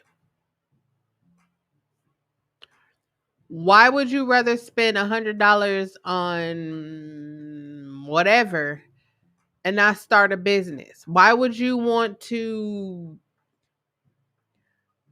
get out of a relationship and then get into another relationship? Why would you want to have a kids by a man ain't taking care of the other kid? Like why? Like somebody should ask us the question of why. That's what I feel like. More people should ask why. I know everybody would be like, "Oh, you judging them?" I'm not judging you. I'm just asking why. Why, if you knew, why if you knew that he was a no good nigga. No, I'm sorry. I hope I don't get blocked for that. Why, if you knew he was a no good dude or she was a no good woman, why do you be with them? If you know you don't like this job, why are you going? Like, why don't you create your own job? Like, if you had envisions, like I realized, let me tell you something else that I realized on this journey of healing and self discovery, just talking to other people, because when you realize something, you want to talk to the people around because you want to surround yourself. Oh, I'm gonna tell y'all what happened to me. Mm, Monday. I'm gonna tell y'all what happened. But you want to surround yourself with people that's in the same place as you, right? You want to surround yourself, be surrounded by people. Like, I'm striving to be a have a Fortune 500 company, so I'm surrounding myself by people that have big companies or doing big things in the business world. That's where I'm at. I don't want to. I don't want to surround myself with people that's not motivated or people that's not inspired. But I said that because I was talking to people and I realized, like, people parents, or I'm not want to say people parents, I would say their families didn't encourage dreams or like things to obtain. Like, they didn't, like, what do you want to be when you grow up? Like, they didn't ask them that. They just automatically told them what they were going to be. You're going to grow up, you're going to get a job, you're going to have a husband, you're going to have a wife. Like, they just told them that. Like, you're going to grow up in church and they just told them what they were going to do. They never asked them, like, hey, what do you want to do? And so I'm talking to people and I was like, what what are your hope, goals, and aspirations? They was like, to get a good job and pay my bills. And I'm like, like, no, like, do you want to be like a rocket scientist, or you want what did you want to be when you grew up? Like, did you want to have your own company, or you wanted to work for, like, who are you? Like, I said people need to be asked questions like, who are you? Like, most people don't even know who they are. Like, most people don't even know what they like. They just do stuff because they've been doing it for so long that it's just like, well, this is me. When you actually take the time to go on a journey of healing and self discovery, you actually realize, like, that shit ain't you. You just was doing it. Like, when I asked, why do you work at the job? If you wake up every morning and be like, damn, I gotta go to this job, or I fucking hate this job, why do you still go to the job? Again, is it because you are getting money? Is it because you got insurance? Like, is it the benefits that make you that inspire you to continue to grow, go to that job? Or because in reality, like, if you had hopes, dreams, or aspirations, like, say you want to own a sanitizing company. Shit, if you had a sanitizing company right now, your company would definitely be making a lot of fucking money, because you know what? People are opening up their businesses, and what does businesses need now in order to open up? Somebody to fucking come in and sanitize it. See what I'm saying? You probably had dreams of being a one of those people, and now you just thinking like, I don't even know where to start. Google it, YouTube it. I mean, ask somebody in your don't ask somebody in your circle, because maybe they not. But Google it. That's what I'm gonna tell you. I When COVID happened, when the pandemic that shut us down and everything, I had before they shut us down, I had planned to have a bi-monthly concert series, right? Planned it all out, had all the artists, the band was set, everything was all together. I had the first show. The first show was like for high school kids that, or teenagers that's talented. So we had the first show. It was amazing. Went off without a hitch. Then, like 2 days later, a week later, they was like, we shutting down, everybody going into quarantine. Devastated. Devastated. The year 2019, my bi-monthly concert series took off. It was rave reviews. I was getting everything. 2020, then it was like, damn, we can't go outside. What am I going to do? I started streaming. started streaming. Did my first 40-hour stream on Twitch right here on Twitch. Um, I just realized like I come from a different time, a different era, a different family with different values. Like we all come from different walks of life, right? I didn't just realize this. I've always known we all come from different walks of life, and I'm the type that is very understanding. I'm understanding to a fault. Accountability. I'm understanding to a fault where I will understand so much, and then I will like give you that like because I want to see people just excel. I want to see people do good. I just want to see people fucking win. That I will give you the benefit of the doubt, even when you show me doubt, even when you throw piss in my face and tell me it's raining. I still want you to win. That's just, I'm still gonna want you to win. But then fucking COVID happened, and I just said, I'm not Captain Save a Ho. I can't be saving everybody out here. I gotta save myself first. Like if it's on the we on the boat, I gotta save myself first. Cause if I don't save myself, that's why when I made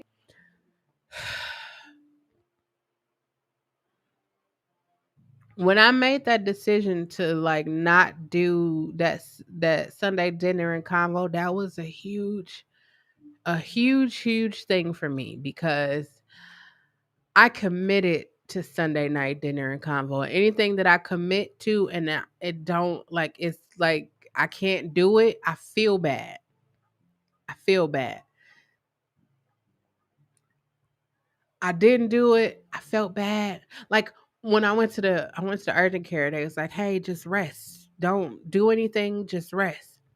So I tried it the first day, the second day, the third day. And the third day I was like, okay, something is wrong with me because I don't know how to rest. Like how do I not know how to rest? Like how do I not know how to just sit down and be still? And it's because I always was busy. That was what I said, right?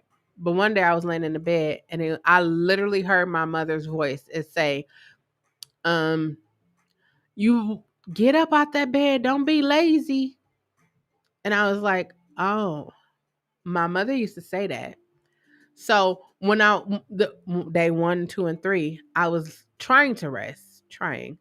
And I got up and I started washing walls, and I started washing the basin board, the baseboards in my house, and I'm just doing stuff, dusting. I'm doing all of that, and I'm just like, so on that fourth day when I laid there and it was like, don't be lazy, I was like, oh, that makes so much sense. I felt lazy because my mother would say, and then she would make us get up and like wash. Y'all need something to do? Go wash the walls. So we was washing walls, and what was I doing at 41? Washing walls, and I was like, no, fuck that. I need to just be still. So then I got in the bed and I was like, I'm spending all this money on Netflix, Hulu, Showtime, Stars, all these different things. Let me start watching some movies. And then I started watching movies, and then I started watching um music documentaries, and I started watching just all of these different things. And I was like, man, I haven't been creative. You know, like it's just you start realizing things about yourself. Like I said I was gonna work on another project. I didn't do it. And it's not like I didn't have the time to do it. I got all of the resources to do it. I just didn't do it. And then in the midst of my whole COVID situation, I created a meditation track because that's what I was listening to while I was, down and out. And I was like, I want to create a meditation track. And I created it. And I was like, you know what? I should release it. And I didn't hear that little voice in the back of my head was like, why do you want to do that? I don't think people are going to buy. I didn't hear that little voice. I didn't hear that little voice in the back of my head. So I released it.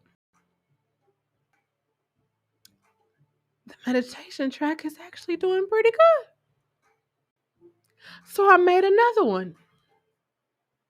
And now I'm going to be releasing a meditation album this year.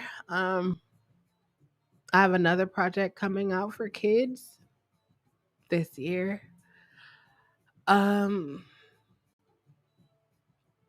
I said all of that to say, if you wake up in the morning, I was about to do the whole Whoopi Goldberg from Sister Act 2. If you wake up in the morning and all you could think about is the ice capades, but if you wake up and you feel in your heart and your mind that you are not living to your potential, because I knew I wasn't living to my potential. And then we get to Monday. I wanted to get to Monday. We get to Monday. Now I told y'all my business is doing what it does. It's I'm so grateful for it. I've been working hard with it. It's a startup, so if you know entrepreneurship, it be good, bad, and be all of that. But we in the upswing right now. So I won a business grant. Um, and when I won the business grant, they interview, they put your face all over the newspaper, blah blah blah.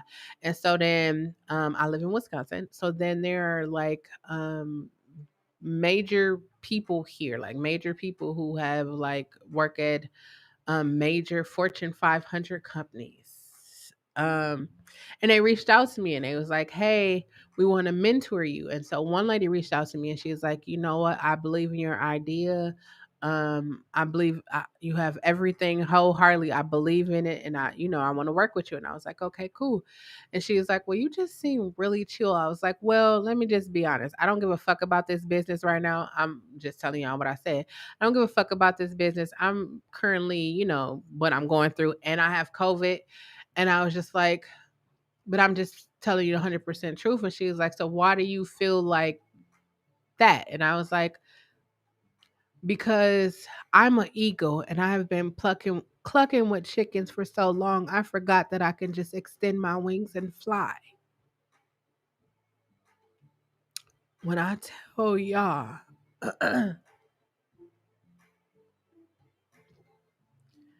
it's one thing when you know in yourself, like when but I don't know if it worked like this for y'all, but when I hear myself say something out loud, ooh, that it was just like tons of elephants was just sitting on me. Like so much shit didn't happen to me and I was holding on to so much shit, but it was just like a release. Like I literally did like this. Literally. Don't mind the flabbiness. So it's okay because I'm gonna get back to working out. But anyways, I literally did like this and I just envisioned a fucking ego flying and I was like, but I was too busy clucking with chickens. I'm gonna ask you the question. I said people should ask you a question. Are you living up to your greatest potential or are you just half-assing it? I literally told somebody, I said, the crazy thing is, I know, I know I'm not, I know that I wasn't. Before Monday, I know that I wasn't fully giving my all to my business, giving my all to my music. I wasn't fully giving my all. I was totally half-assing it. Accountability. I was half-assing it. And even in me half-assing it, I was still killing it.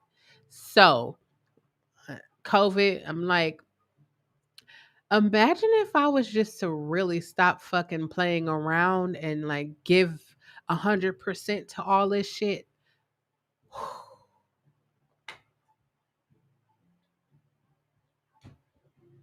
Do you know, like if you really stop half-assing it and I really just like gave your 100% to whatever it is that you want to do, you know that you could really. So Monday, today is Wednesday. So much shit done happened in the last. I mm, when I tell you like life, I'm gonna tell you this right. You ever hear that small voice, and maybe your voice is loud, and it's like, you know what? Rest or eat or don't go there or don't answer the phone or don't talk to the like our bodies be telling us things, but we don't listen because we're not. I don't want to say we're not taught or we're not shown. I don't even know what I want to say, but I want to say this. This is what I'm gonna say. Listen to your fucking body. Listen to it. Listen. You ever been like, yes, you are ego. You should just fly. Come down every now and again. You ever been like, damn, I should have followed my first mind? You ever had one of those moments? It's really important to follow that. It's really important to follow that. Like I started to realize, like, a year ago, reality hit me and I was just like, damn. Because I consider myself the type of person that don't do shit to people. Because I'm gonna tell you why. I fucking believe in karma. If I don't believe in nothing else, I fucking believe in karma. So I make sure that, like, you ever been out to eat with somebody and then somebody, the bill come and it's like anybody leaving a tip and then people automatic. You done ran this fucking waitress or waiter back and forth to the kitchen multiple times, and then it come time to give a tip. They ain't do shit. They ain't do. I'm gonna always leave a tip. If I go somewhere with you, don't worry, I'm gonna always leave a tip. I believe in karma. So I believe in putting out good and it's gonna come. Now, in my life, I've realized that it's not gonna come. It might not come. Sometimes it don't come right back immediately. But it comes back. I was thinking, like, when I said I haven't celebrated any fucking thing that I've done. And I said, I'm just gonna start fucking celebrating. We're here. Let's celebrate. I'm celebrating 1 year of healing and self discovery. I got Jamaican food, but I'm gonna have to put it in the I'm gonna have to warm it up. The crazy thing is, I've been talking for an hour and a half and it's still warm. Or it's hot, warm. Anyways,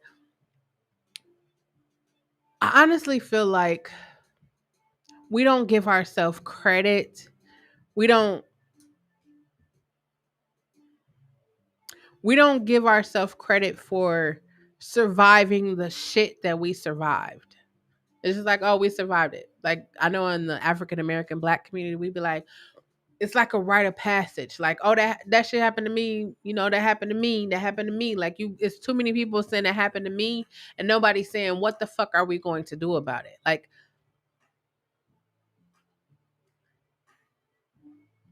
I get it. Like, I get the whole it takes a village. I get that. I get what it was trying to be, but I also get it was shit happening in that village that wasn't being talked about. So I get both sides. But at the root, like, if the community actually stood up and stood together and was like, we're not gonna tolerate this shit, and then people didn't tolerate shit, I think a lot of people, a lot of families, a lot of parents, because whether we want to admit it or not, parents are fucked up. They're just as fucked up as you, but nobody has took the time to tell them. And then some of them is old, and they feel like, why should I change now? And it's a lot. But I'm here celebrating. I'm celebrating. I'm not celebrating everything I did in this one video, but I'm celebrating 1 year of healing and self discovery. And the crazy thing is, I learned so much in this 1 year because I listened. Listening. Listening is definitely on the list. Because when I listened and I was like, I have no fucking boundaries. Let me tell y'all. So I told y'all me and my mother have had COVID at the same time. So she went and she got tested last Friday. And she said she, came back negative. I was still on quarantine. She's calling me. She texted me like, hey, are you going to Target today? Are you going? I'm like, I'm still on quarantine. But the daughter in me, the good daughter in me, that's when was like, well, I could wear a mask and I could. Nope. I can't do anything but fucking lay in this bed and rest. And I told my mother, she texted me today. I was like, I'm going to take a test and I'm coming back home. That's all I'm doing. And guess what? She texted me. Health is more important. You are exactly right. So I've overcame my fear of rejection and abandonment. I'm going to tell you what I'm going to tell you. If you feel like you have something you want to say back to me, now let me tell you, when you say shit, You got to be able to accept the consequences of the shit you say. The shit I say, I can accept all of the consequences, all of them. So everything I've said in the last year, I stand 10 toes down. I said it with my chest, and I stand 10 toes down. I understand that some people might not like what I said, but guess what? I said it. I let it go. The elephants are off of me. I'm good. In 24 hours, I'm hoping for a negative test, and I will really be good.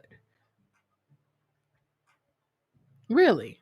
I'm just here. I just want to come and share with y'all the journey. I mean, I've shared with y'all the entire journey. And I will continue to share with y'all the journey. And I will continue to share with y'all like what it's like. Like I never would have thought. I've been divorced for 4 months. And I literally like cause you hear so many horror stories about divorce. Like I literally I'm going to say this. It has been the greatest thing that has happened to me in a long time. It definitely gave me that courage that I've always had.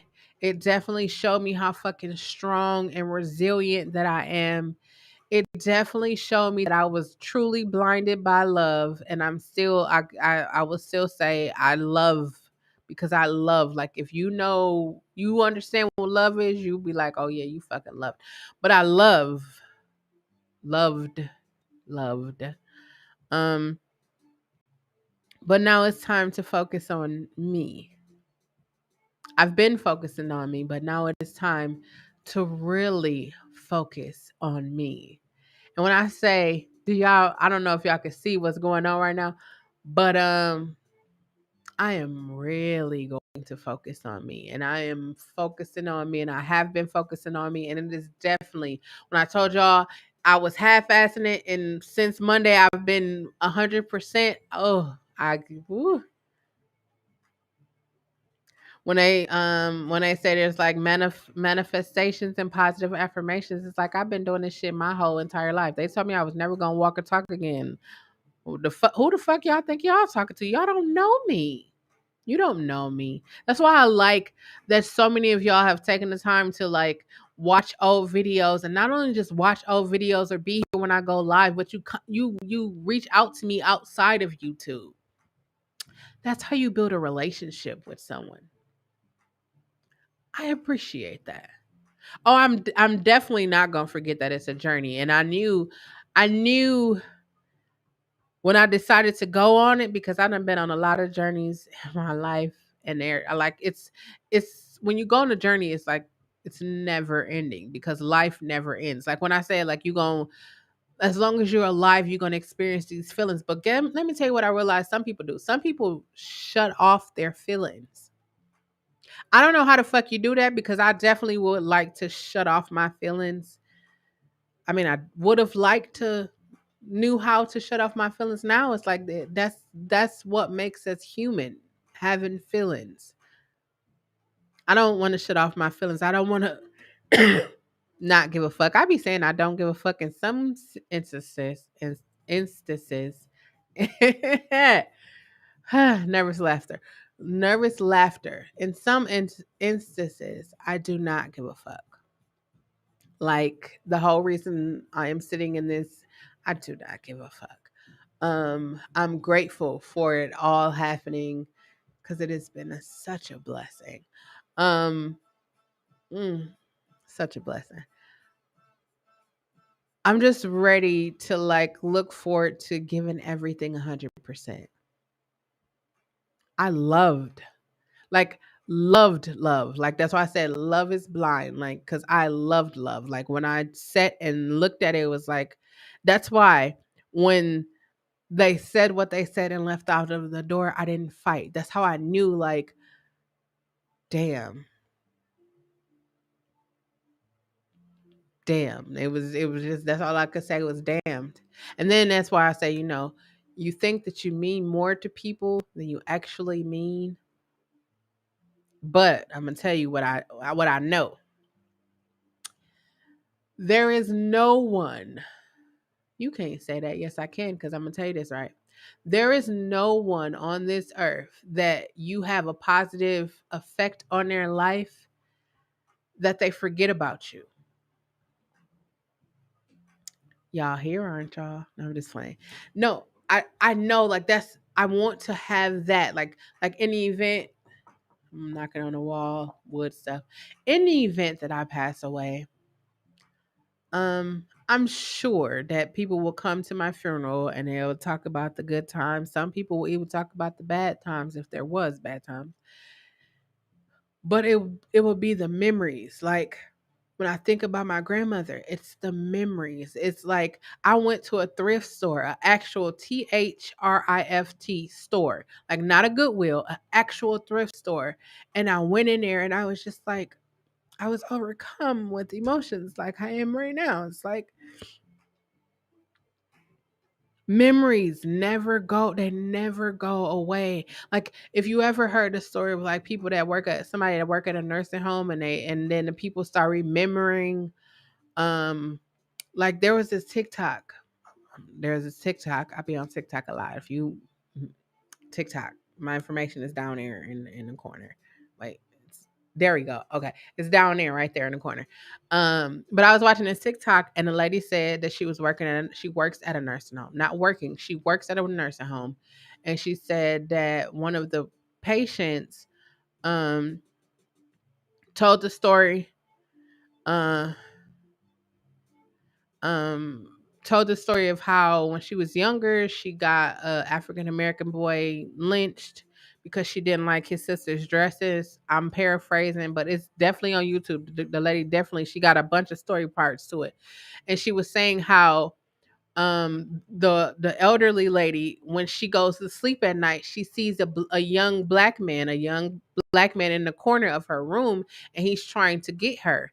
And then I was just like, oh, I know exactly what that is. I'm not a, but I know exactly what that is. That's that guilt. That's that, like, she's starting to remember the things that, she said. Like, the lady that said Emmett Till, and then came out like after he's already been, we all know Emmett Till. It didn't happen, but nothing happened to her. Like, nothing. Like, you come out and say Uncle Pete or Auntie Shirley, sorry if your name is Pete Shirley, was doing stuff to me, and then people in the family be like, I know because they did it to me, or and nobody does anything. It's just like we all have the same story, but no one has done anything. Like, we shouldn't want that for the next generations after us. We should want better for those people after us. Like, as the oldest sister, the oldest and the only girl, it wasn't my responsibility, but I kind of felt like it was my responsibility to make sure that my brothers understood that if they ever needed somebody to talk to, just like y'all, I be telling y'all, I'm all of my information is on the screen. If you need somebody to talk to, y'all can't tell. I love talking. We could talk, and what you tell me, I'm not gonna be telling the next person. I should have. So my therapist suggested that I should have went to school for psychology. Oddly enough, my grandmother was going to school. My uncle went to school. My mother was going to school for psychology, and I was just like, it's a no. It's a no for me, cuz it's a no. All teachers, it's a no for me. I don't want to be no teacher because I don't have I don't have the patience. Somebody gets slick with me and think they about to fight me. Oh no. Oh no. Um, but even then, like, I was like, I don't want to be a teacher. And then during the process of this last year, I was like, you know what? The fucking craziest thing is I am a fucking teacher.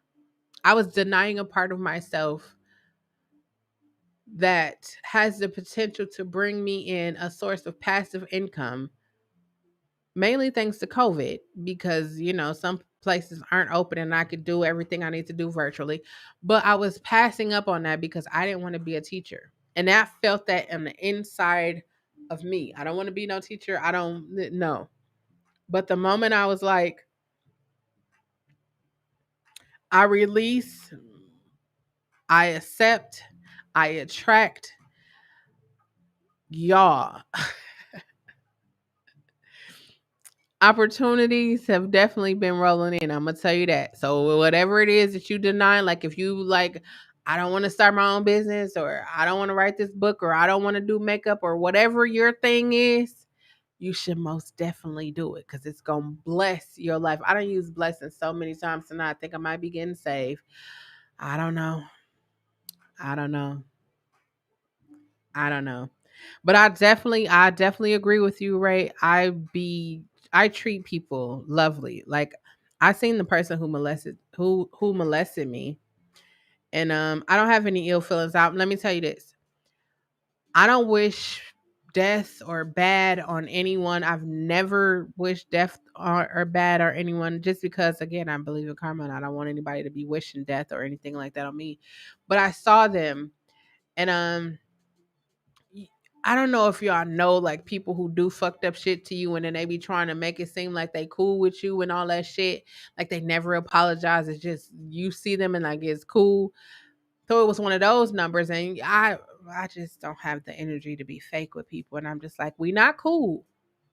We not cool. I'm just not there no more. Like I'm not that fearful teenage child. I'm That's not me no more. I'm a grown ass woman. And if you get out of line, I'm gonna make sure that you understand I'm a grown ass woman.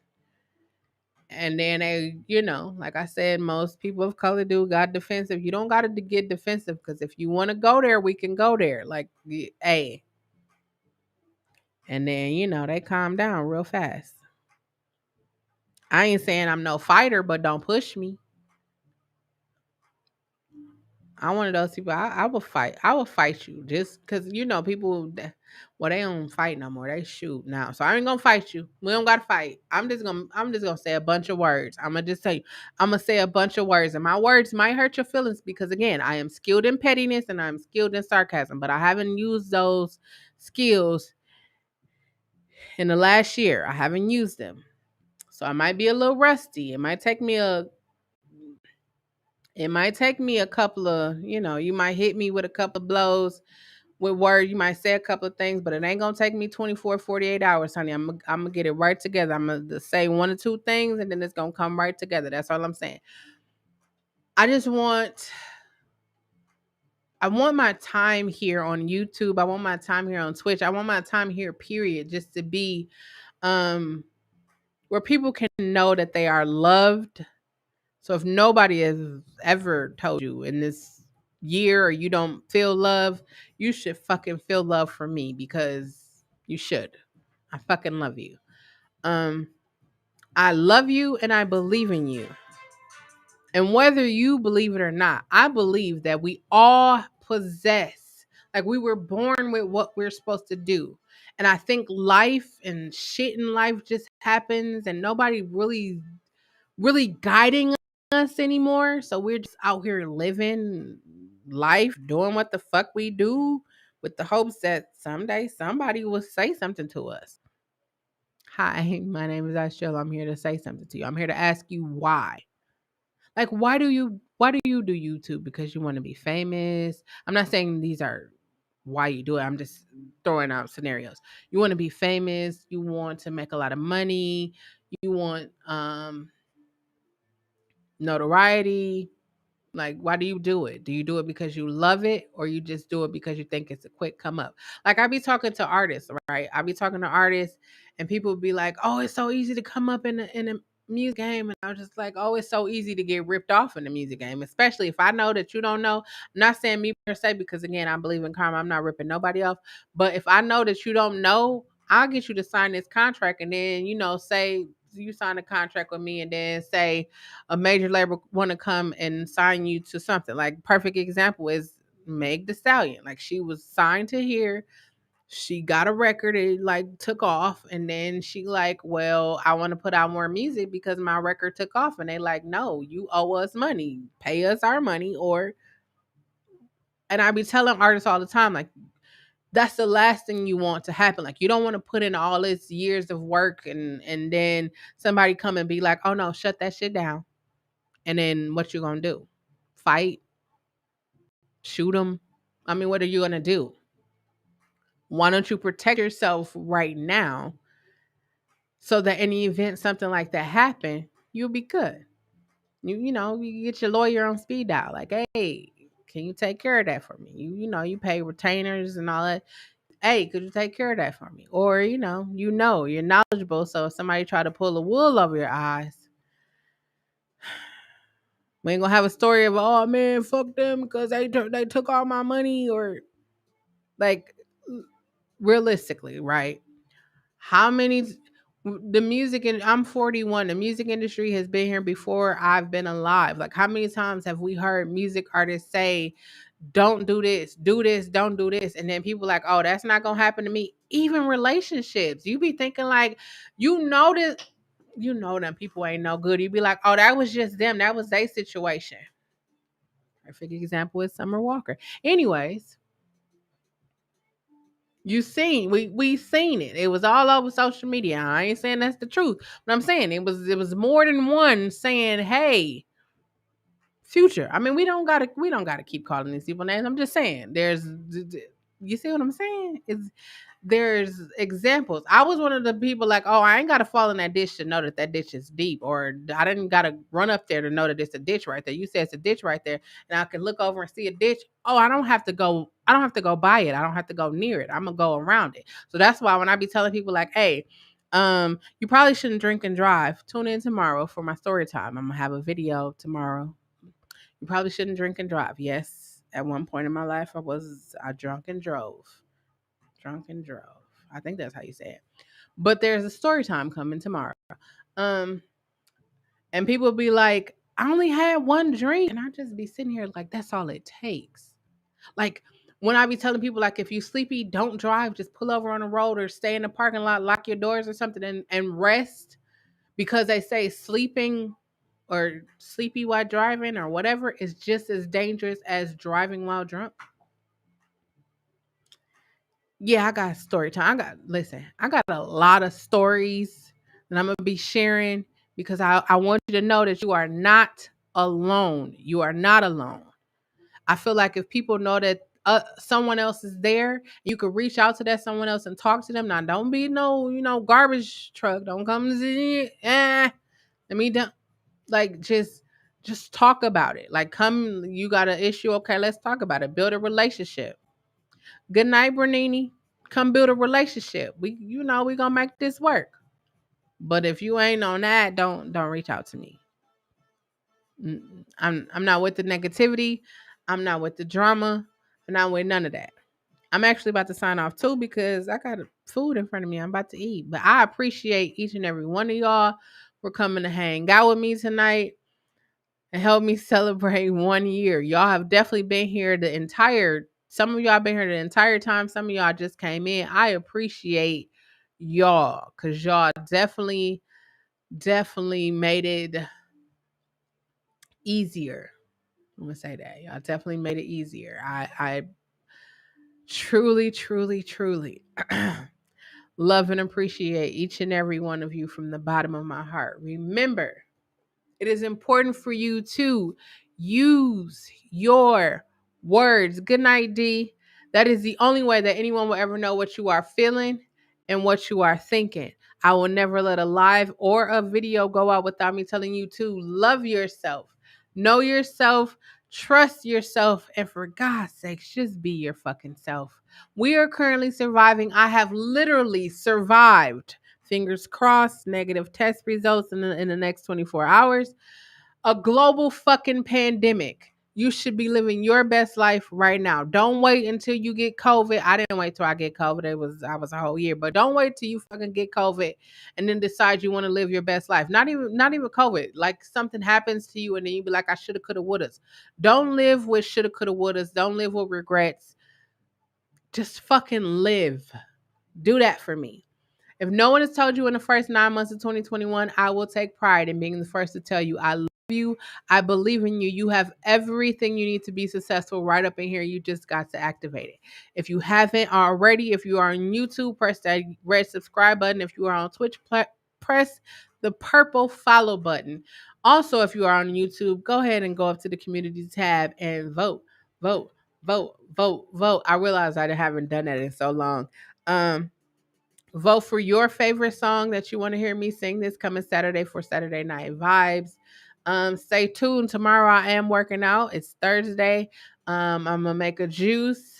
I'm just getting back into the swing of things. I'm letting my voice be heard. I'm no longer being silent. I truly appreciate. I'm gonna keep saying this because I'm grateful for everyone that sent prayers and love and support and called and reached out or text or DM or however you got in touch with me. I truly appreciate that. A lot of times, um, when I was when I was on my bed of affliction, I was reading those messages, reading those. I was reading it, and it was just like I appreciate y'all so much. I appreciate y'all. Um, that's all I got. I love y'all. Have a beautiful evening. Thank you for coming to celebrate with me. 1 year down and a whole lot more to go. I'm definitely going to keep y'all posted on my test results. So, I appreciate y'all. It's been fun.